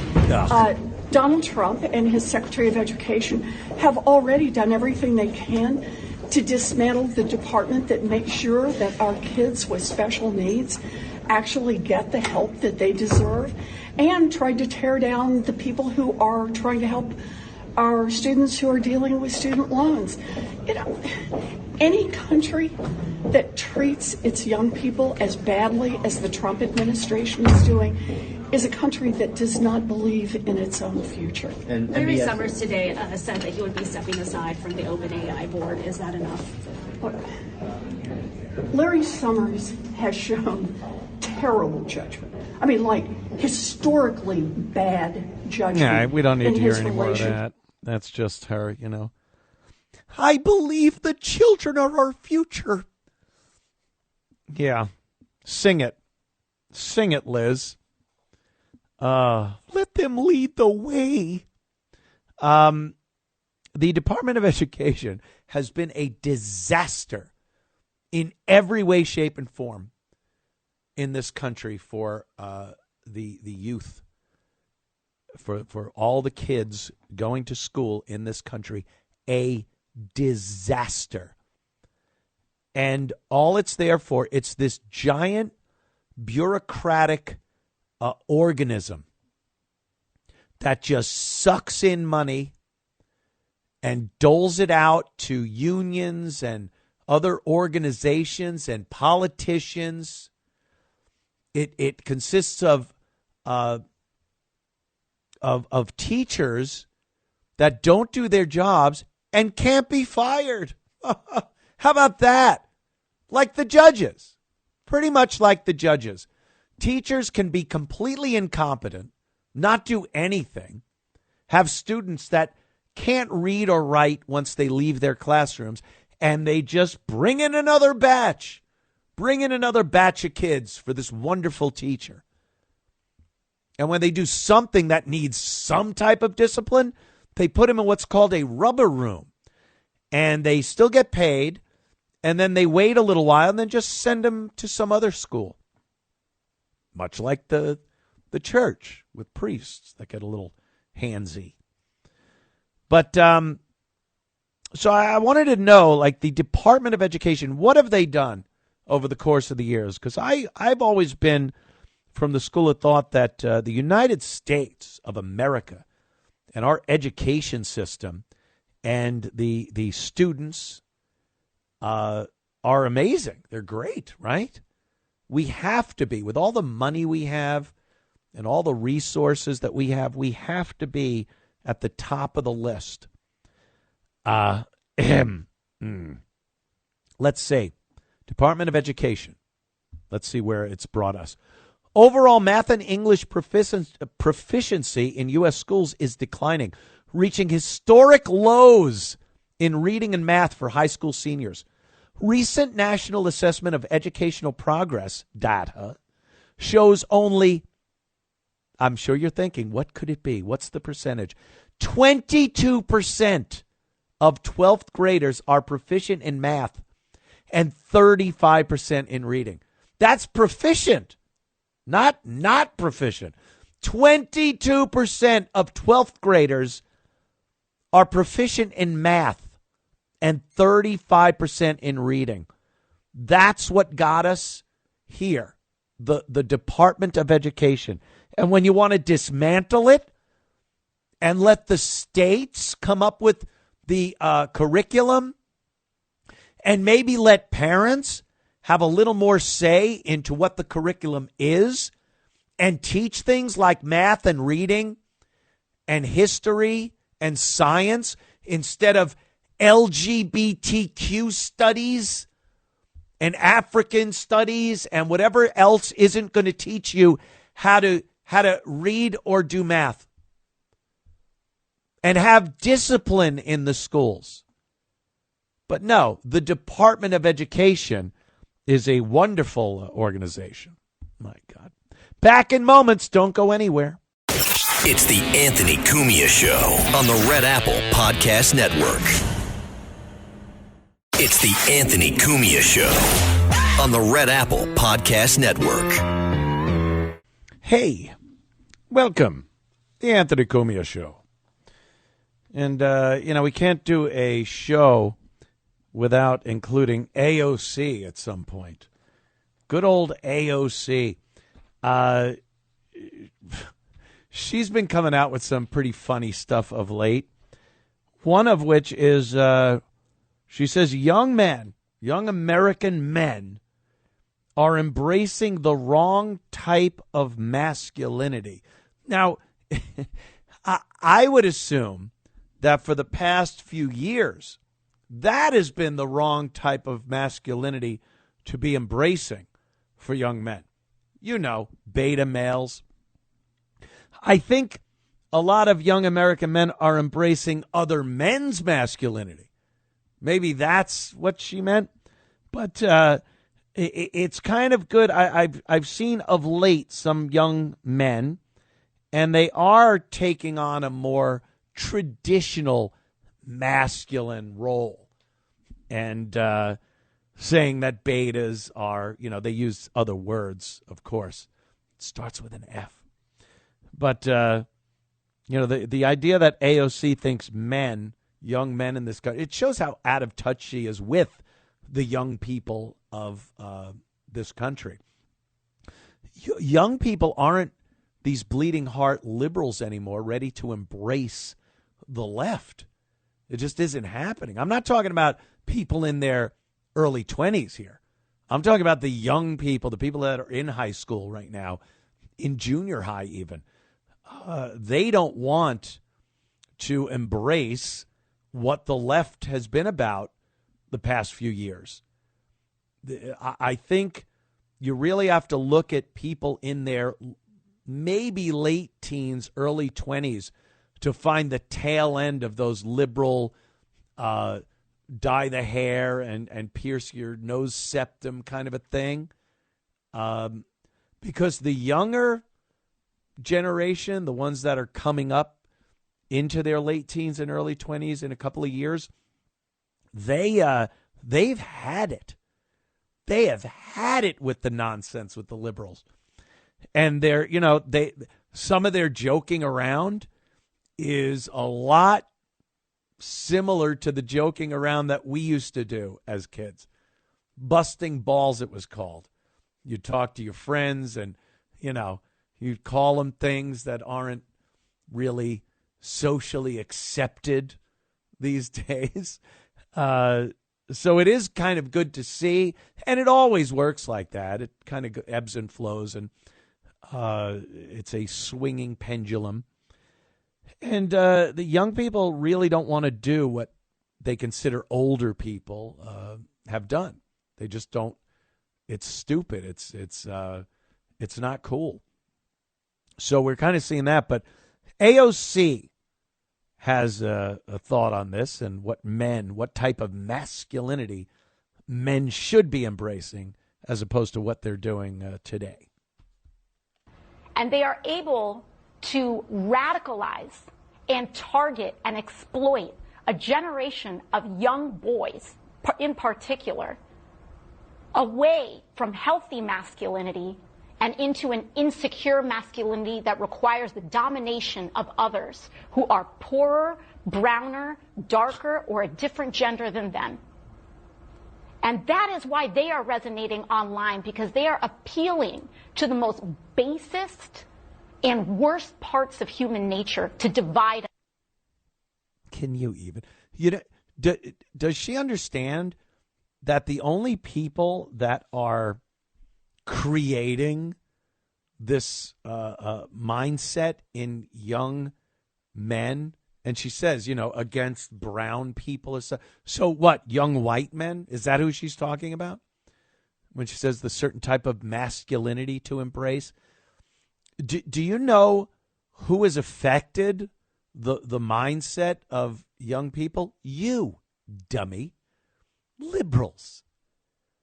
You think these young people, especially young white kids, do you think they've enjoyed being called the biggest problem this country has?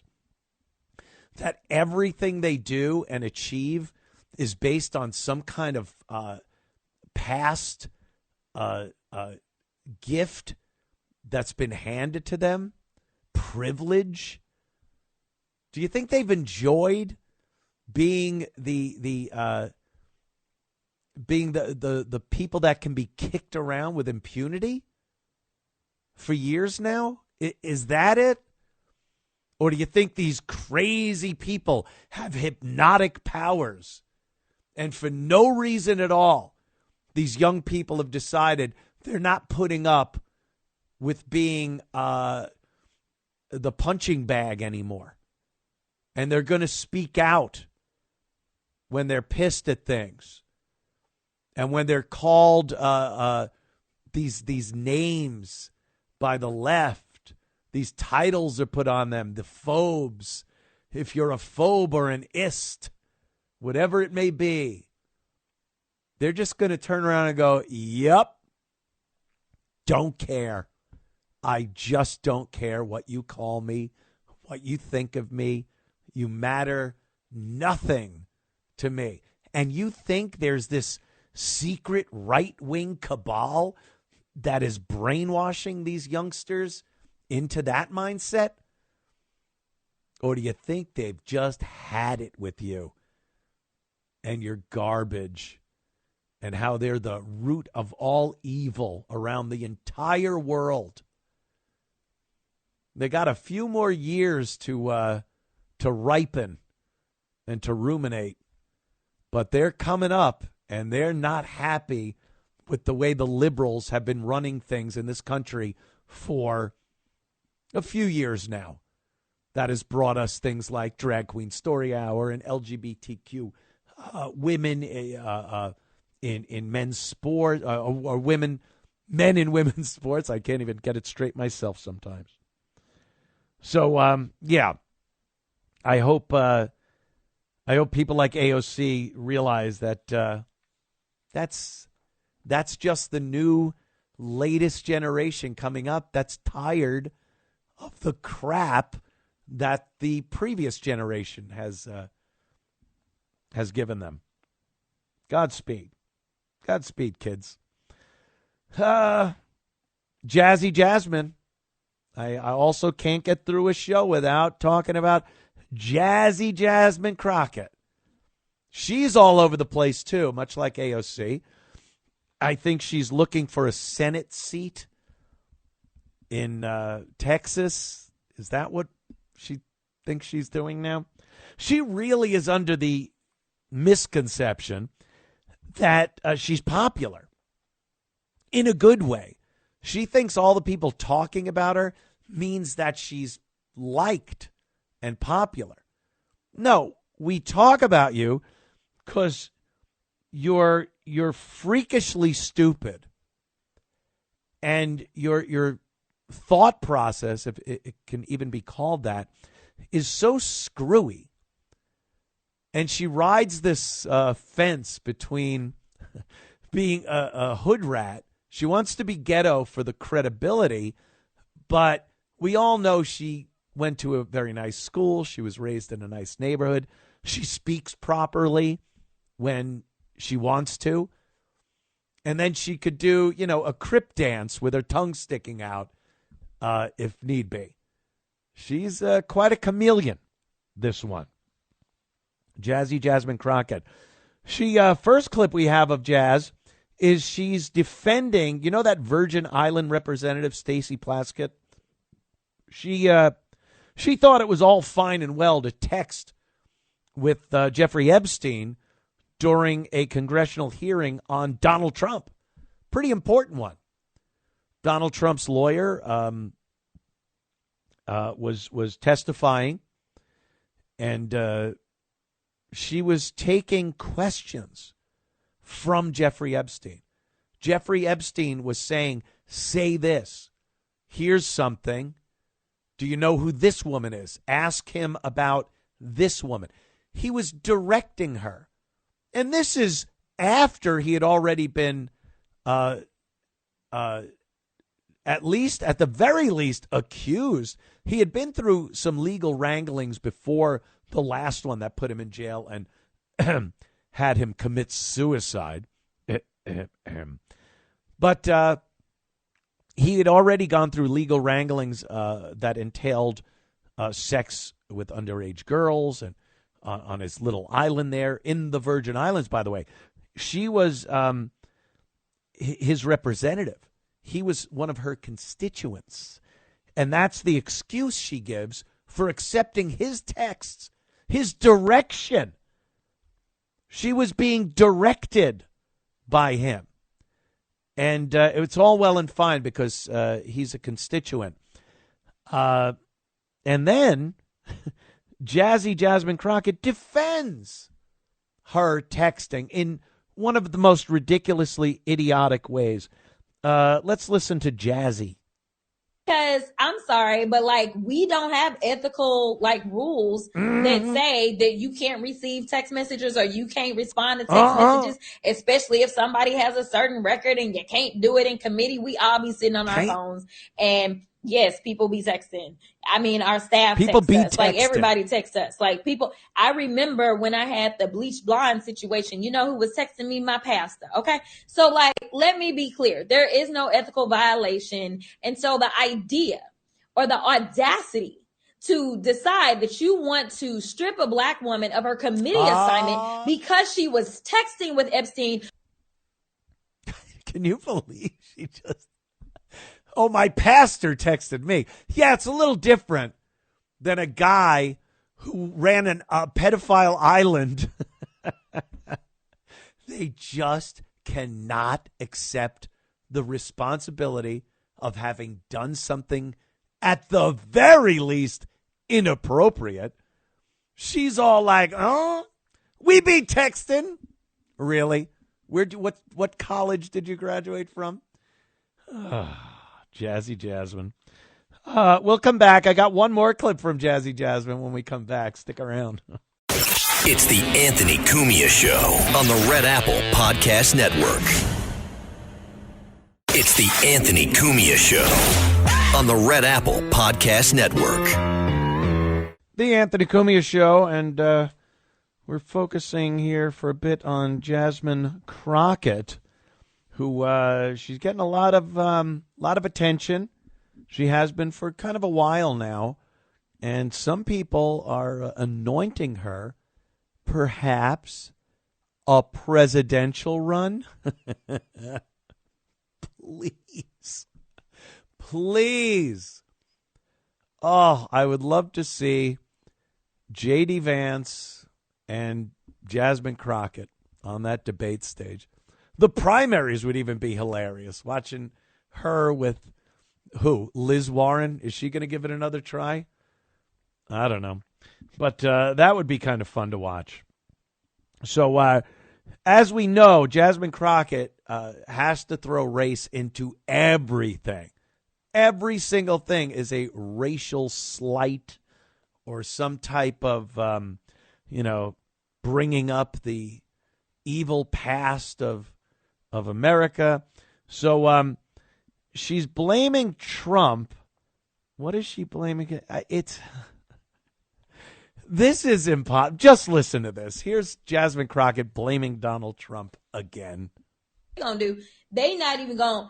Honestly, they're about to outlaw the idea of white supremacy and white hate. Like, they are about to be like, oh, that's not a thing. Forget the fact that you're talking about getting rid of like the classification for nooses in a time in which we have seen these random black bodies be strung up down south. Also, seemingly at a time in which you're back in office, because what you do is you embolden the hate. You embolden everybody to take off their hoods. That is what he has done. He is the one that is producing this violence. Listen, I don't know how to even react to that. The people that are being strung up, is she implying that there is a new a bunch of she's saying that people are being lynched again? Is that what she's trying to say? What? Show me anything. I've seen stories, but they've all concluded through rigorous police investigations that these were anything but lynchings, suicides. It's unfortunate people hang themselves. They're depressed, whatever it may be. But the thought that that Donald Trump, being president, is somehow emboldening people to take their hoods off, their masks, because, everyone's a Klansman to Jasmine Crockett, and lynch people, it's astonishingly ignorant and just blatantly lying. And talk about divisive. You want to start telling people in your community that listen to you, especially when you speak like that, let me tell you that white people are back to lynching black people in the South. That's a way that you feel you can unite the nation? Holy mackerel, lady. She is out of control. Just out of control. But like I've said, I think she's just cannon fodder for the left. They're letting all the mental patients get it out of their system because they know damn well, especially if they're going to run against J.D. Vance, they need a moderate, a real moderate, not one of these liberal moderates. They need a real moderate. And in order to make someone even look like a moderate on the left, they need to contrast with ridiculous mentally ill people. And that's why you see people like Jasmine Crockett out there and Representative Presley and AOC even. You need them out there to seem like the lunatics that they are. And then they could bring someone out that has some moderate ideas, and they will look like, oh, my God. Even some people on the right will go, now that's a guy I can vote for. He's not crazy like Jasmine Crockett. So that's the only reason. Let's be clear. It's the only reason they're letting Jasmine Crockett run around like the idiot she is to get her nonsense out there. It's just to contrast the actual presidential candidate that will be a moderate dude. That's it. Boy, that was something. Imagine doing that. And our elections, God, no, who knows? Who knows what they will bring if Swalwell has his way? You know, the guy that had sexual relations with a Chinese spy and remained on the National Security Council. I don't know. I'm not a politician. I don't profess to be a poli-sci expert or anything like that. But I would think you'd lose your job pretty quickly if you're part of National Security Committee and you're having sex with a Chinese spy. But nothing. Again, no consequences. Why would there be? Well, Mr. Swalwell wants to change the way we vote. I think he's making a run for California governor, and he wants a whole nother voting thing. Does he mean ID? Does he mean verification of citizenship? Does he mean live ballots right there at the polling place? Well, let's hear. Let's hear what he says about what he wants as far as voting goes. I want us to be able to vote by phone. I think every Californian vote by phone. Yeah, if we can do our taxes, do our make our healthcare appointments, make essentially do your banking online, you should be able to vote by phone. Make it safe, make it secure, but it's actually already happening all over the United States. I want us to be a blue state that doesn't do just a little bit better than like Georgia or Alabama when it comes to like voting access. I want us to max out democracy. Also, as it relates to democracy, if you wait in line for 30 minutes or more, if you do want to vote in person, I think you should fine every county for every minute that a person has to wait longer. We have to be better, not just a little bit better than the other states. The DMV. I don't think Californians should have to go in person to the DMV anymore. I think we can do that virtually. I think you can have the DMV employees do it virtually, but that's a lot of real estate. Is that the most popular position? Digitize the DMV. Digitize the DMV. Today, yeah. We can modernize the state, and I look forward to bringing these ideas to Californians. Oh my God, what an idiot!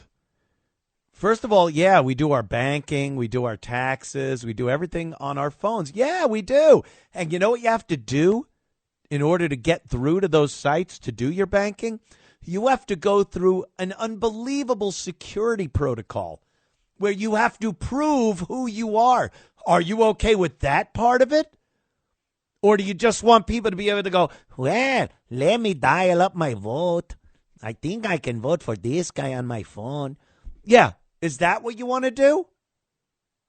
Does he understand that security is a huge part of doing anything on your phone? And we've seen the content farms and the farming that India and China are doing as far as our social media platforms go to make money and to influence things. So you think that wouldn't become a problem in an election? Oh, holy smoke. Let's just get back to where there's ID and in-person voting at polling places. How about that? Instead of your let's vote by phone. All right, we'll be back in moments. Stick around for more of the Anthony Cumia Show. It's the Anthony Cumia Show on the Red Apple Podcast Network.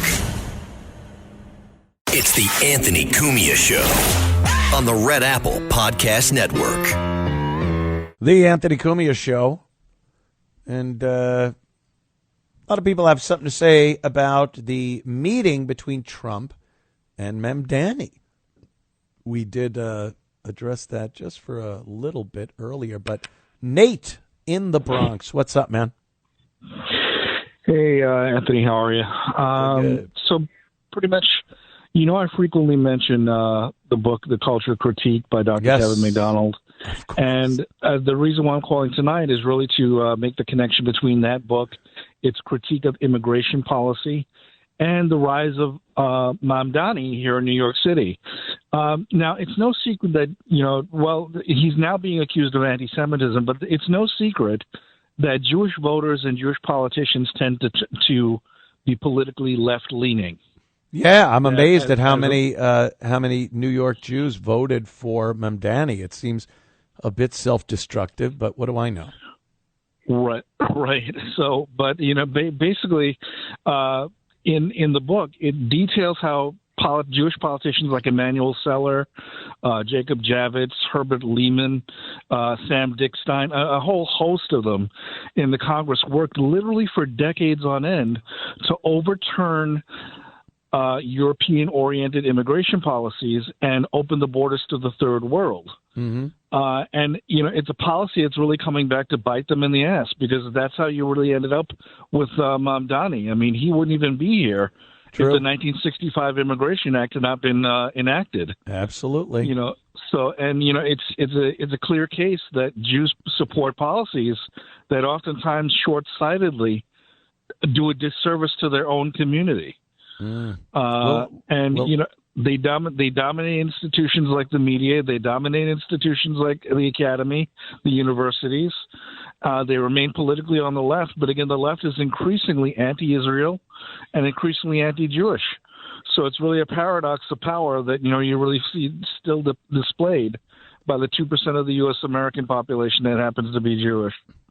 I sometimes think like Mamdani getting in, and he's been at least trying to present himself as a champion for the Jews in New York.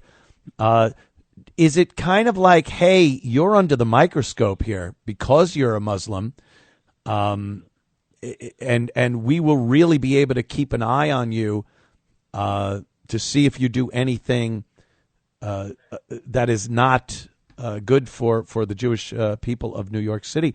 So perhaps it's kind of, you put someone in there that is going to be under that microscope. It's possible, but I really doubt it. I see Mamdani as being potentially. I mean, I know it might make your stomach wrench, but I see him potentially as a presidential candidate along the lines of. Well, he can't be. He was born. That's right. Excuse me. Yeah, he has to be a natural born citizen. He was born right? outside. That's right. Thank God we have that going for us. At least now, who knows? It might change over the course of the years with the way this country's going. Right. But, I see him more of the type of leader like Jeremy Corbyn in the Labour Party in Britain, whereby you had a party that depended on Muslim votes or at least immigrant votes to get politicians elected, but Jewish donors to get the campaign funds flowing. The Democratic Party is at that inflection point where a lot of American Jews are saying, hey, we're rethinking whether or not we should be supporting the Democratic Party and then moving over to the Republican Party. Yeah. It's really how the neoconservatives came to power. They used to be former leftists who thought the Democratic Party was insufficiently supportive of Israel. That's how the neoconservatives really grew to be a political force in American politics. Unfortunately, we'll see. Unfortunately, I think we can't really figure this one out. I think we got to see how it goes. But thanks, Nate. Appreciate the call. And there's a story here out of New York. A 67-year-old guy sentenced to 4 years in prison for defending himself. His crime, he didn't have a registered gun. You could argue the point, well, the law's the law, the rules are the rules. But when a state and a city like New York State, New York City, actively prohibit people from exercising their Second Amendment right, some people have to, I'd rather be judged by 12 than carried by 6 is the common phrase that people use. They'd rather have a gun and if they need to use it, face the consequences of having a technically illegal gun. But this guy is 67, and he's going to spend what could be his last years, who knows, at that point, in prison. He fatally shot a would-be mugger during a robbery gone wrong. Seems like it went right if he shot him. Charles Foner from Queens, New York, appeared stone-faced as he arrived in Queens County Court. Foner, a retired doorman, was walking to a parking garage outside his Queens apartment when he was mugged. The suspect, Cody Gonzalez, demanded money. That's what they do. And Foner whipped out his firearm and blasted the assailant. After killing Gonzalez on the spot, Foner was charged with 26 counts of criminal possession of a weapon, but did not receive any charges related to the fatal shooting. This, if you're in my age bracket, you might remember Bernie Getz, subway gunman, back in the 80s when New York was really a treat to ride the subway, especially. Bernie was approached by four gentlemen who were robbing him, demanded $1, I think, or $5. And Bernie pulled out a gun and shot them. I think he wounded all of them. He paralyzed one. He hit one in the leg. Bernie was a geek. He wasn't really the Charles Bronson that we all wanted. When the news came out, Bernie had fled upstate right after it happened. And there were just some drawings of him. Witnesses said, it was a tall guy. And we all thought it was going to be Charles Bronson from Death Wish. And then we see who Bernard Getz is, and he's this tall geek, glasses, like pen protector in his pocket, kind of a geek. And he had just had it, He had it. He'd been robbed before, and he never felt safe out on the streets or especially in the subway. So he got himself a gun. He didn't, especially back then, it was really difficult to get a gun in New York City. And he was forced to use it to protect himself.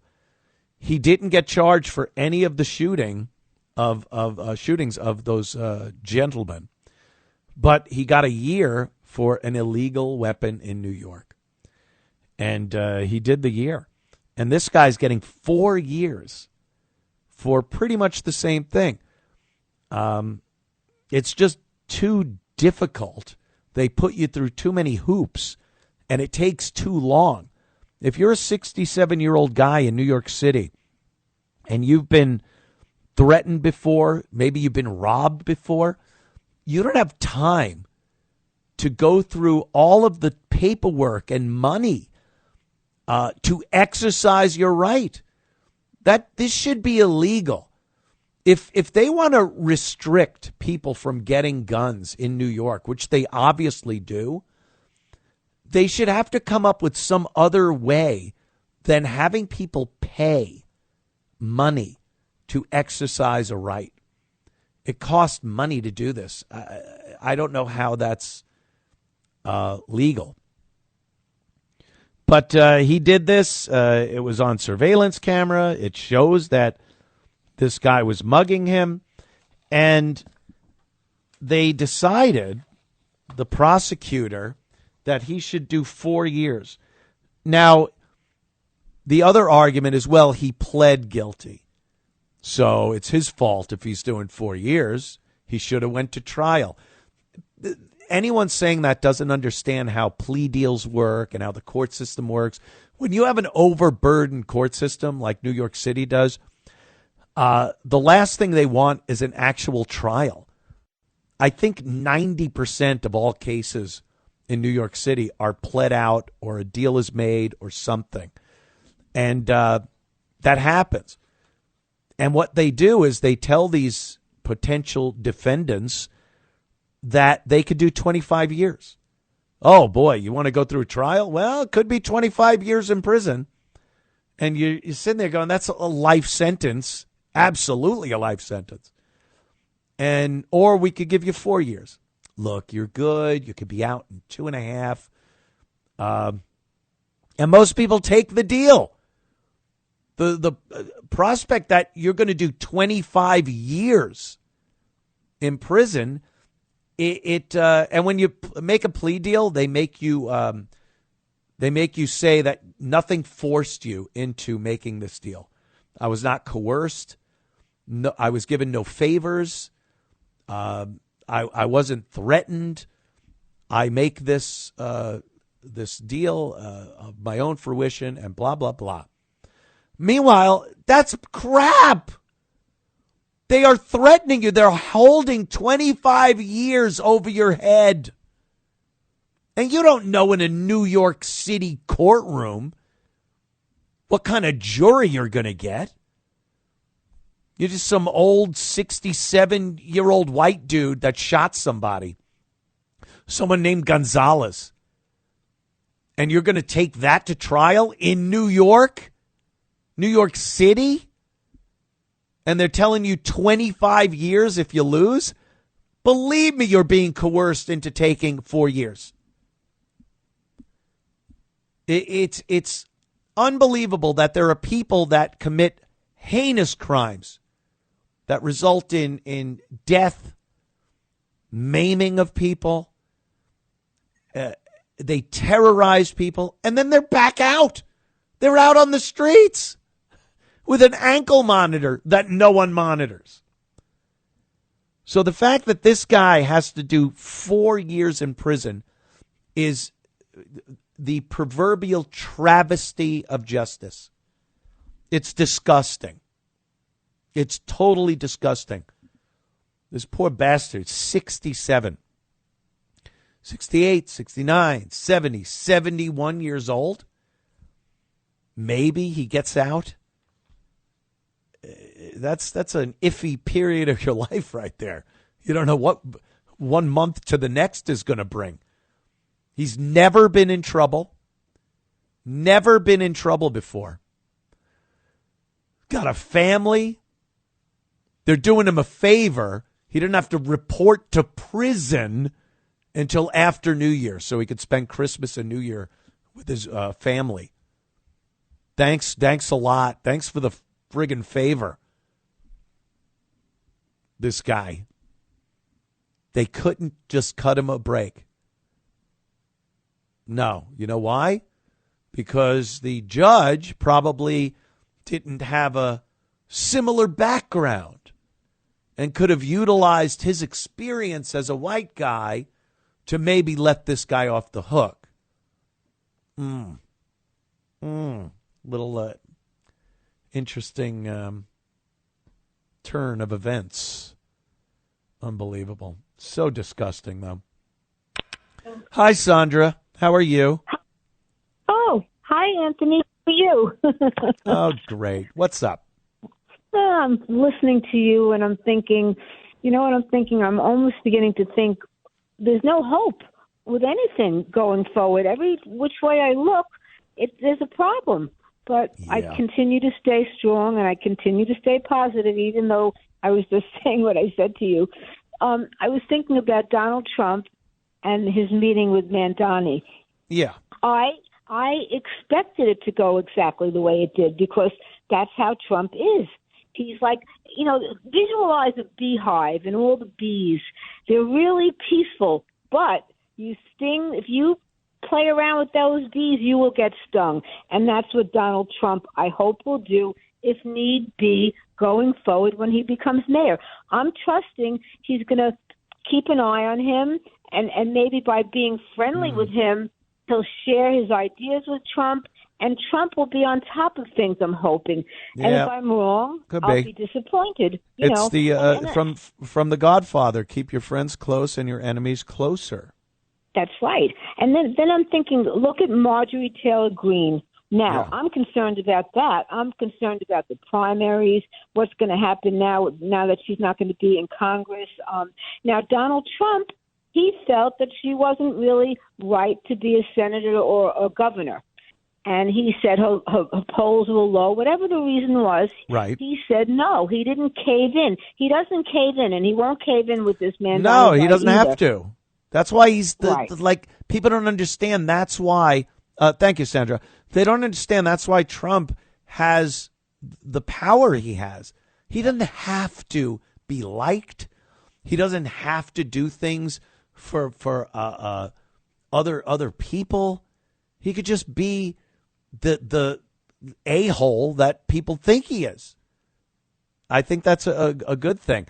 I want to get Mike from Hudson Valley on. Mike, says here you were a rookie cop in Williamsburg. Your precinct arrested Bernie Getz? In 1984, I was a brand new cop out of the academy, and Getz was spotted in Williamsburg. and we're turning out, and this big, burly Irish lieutenant goes, "Let me talk to these son of a bitch in greenhorns." He goes, "You do not bring him in this station house.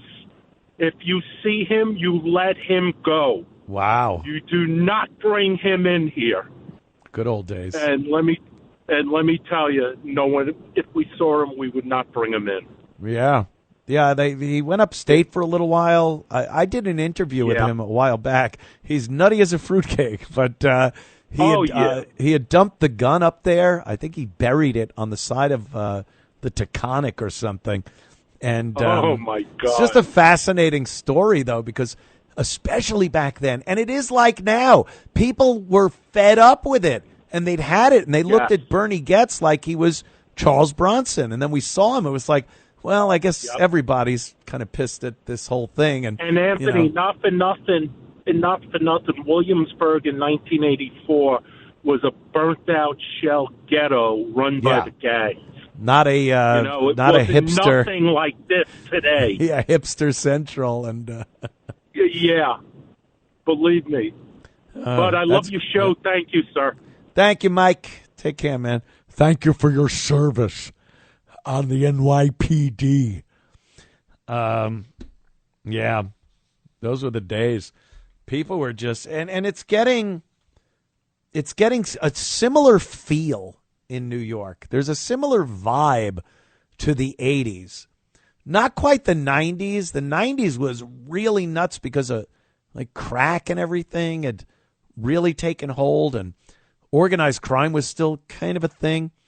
So it was nutty, but there's a vibe in New York now where it's not like it was with Giuliani or even Bloomberg or even de Blasio when it really started turning.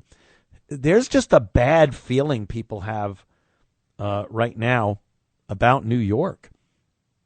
About walking around and being safe. And I see the tourists take their kids there, and you're like, what are you doing?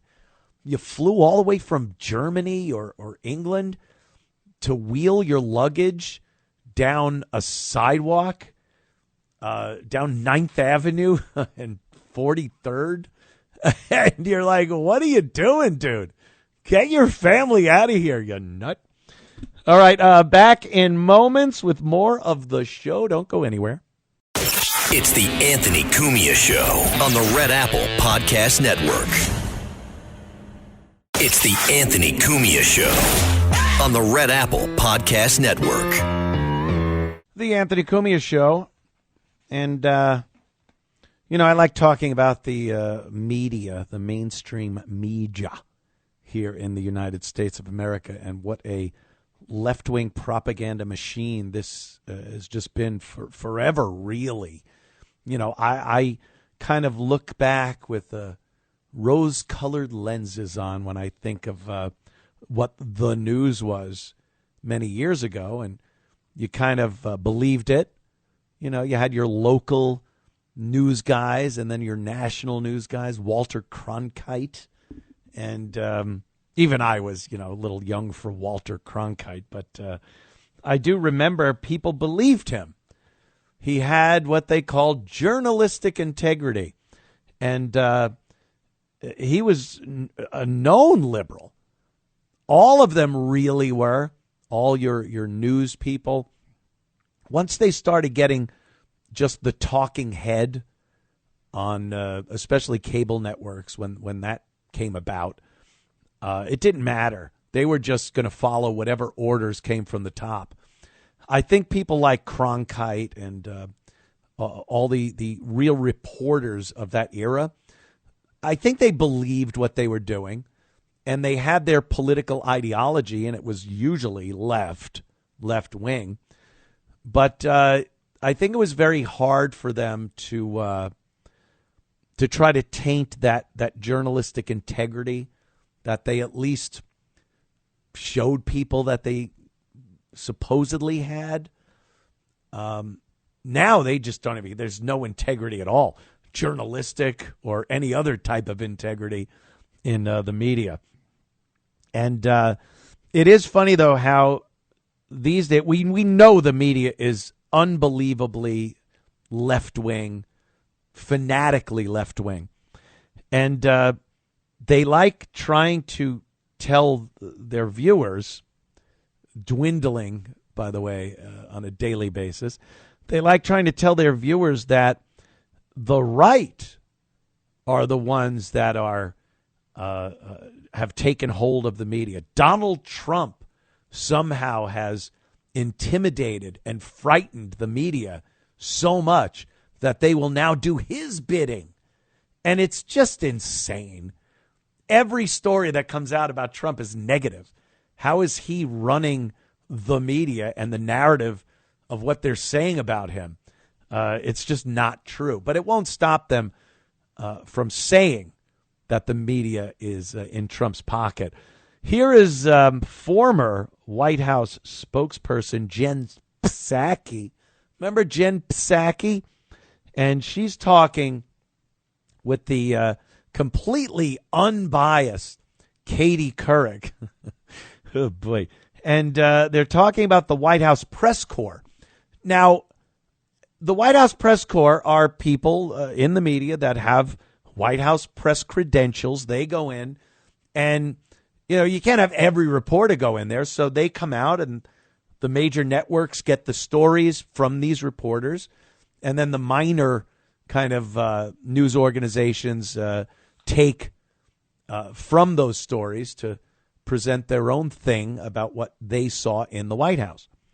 And I guess Jen Psaki is talking about the White House press corps and how they are now, get this, sycophants of Donald Trump. They're under his spell, doing his bidding. How is that possible when you see every day on the news anti-Trump stories? Let's listen to Jen Psaki here.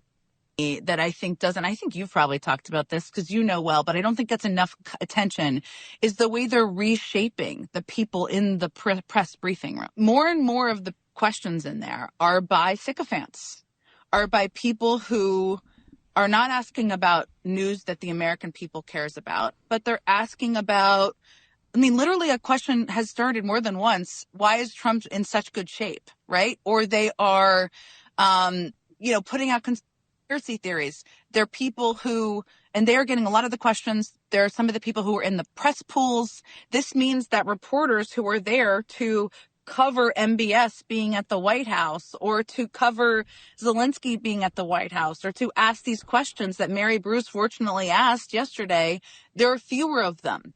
And that is, you don't know that and see that unless you've lived there. But that's a huge, huge problem because it's becoming more of a Kremlin-esque press corps. Right. And they've invited a lot of reporters from very right-wing media outlets. Yeah. And you're right. They usually say, I forget, there was one example, like, did you ever believe that you would be the peacemaker? I mean, just so, and is.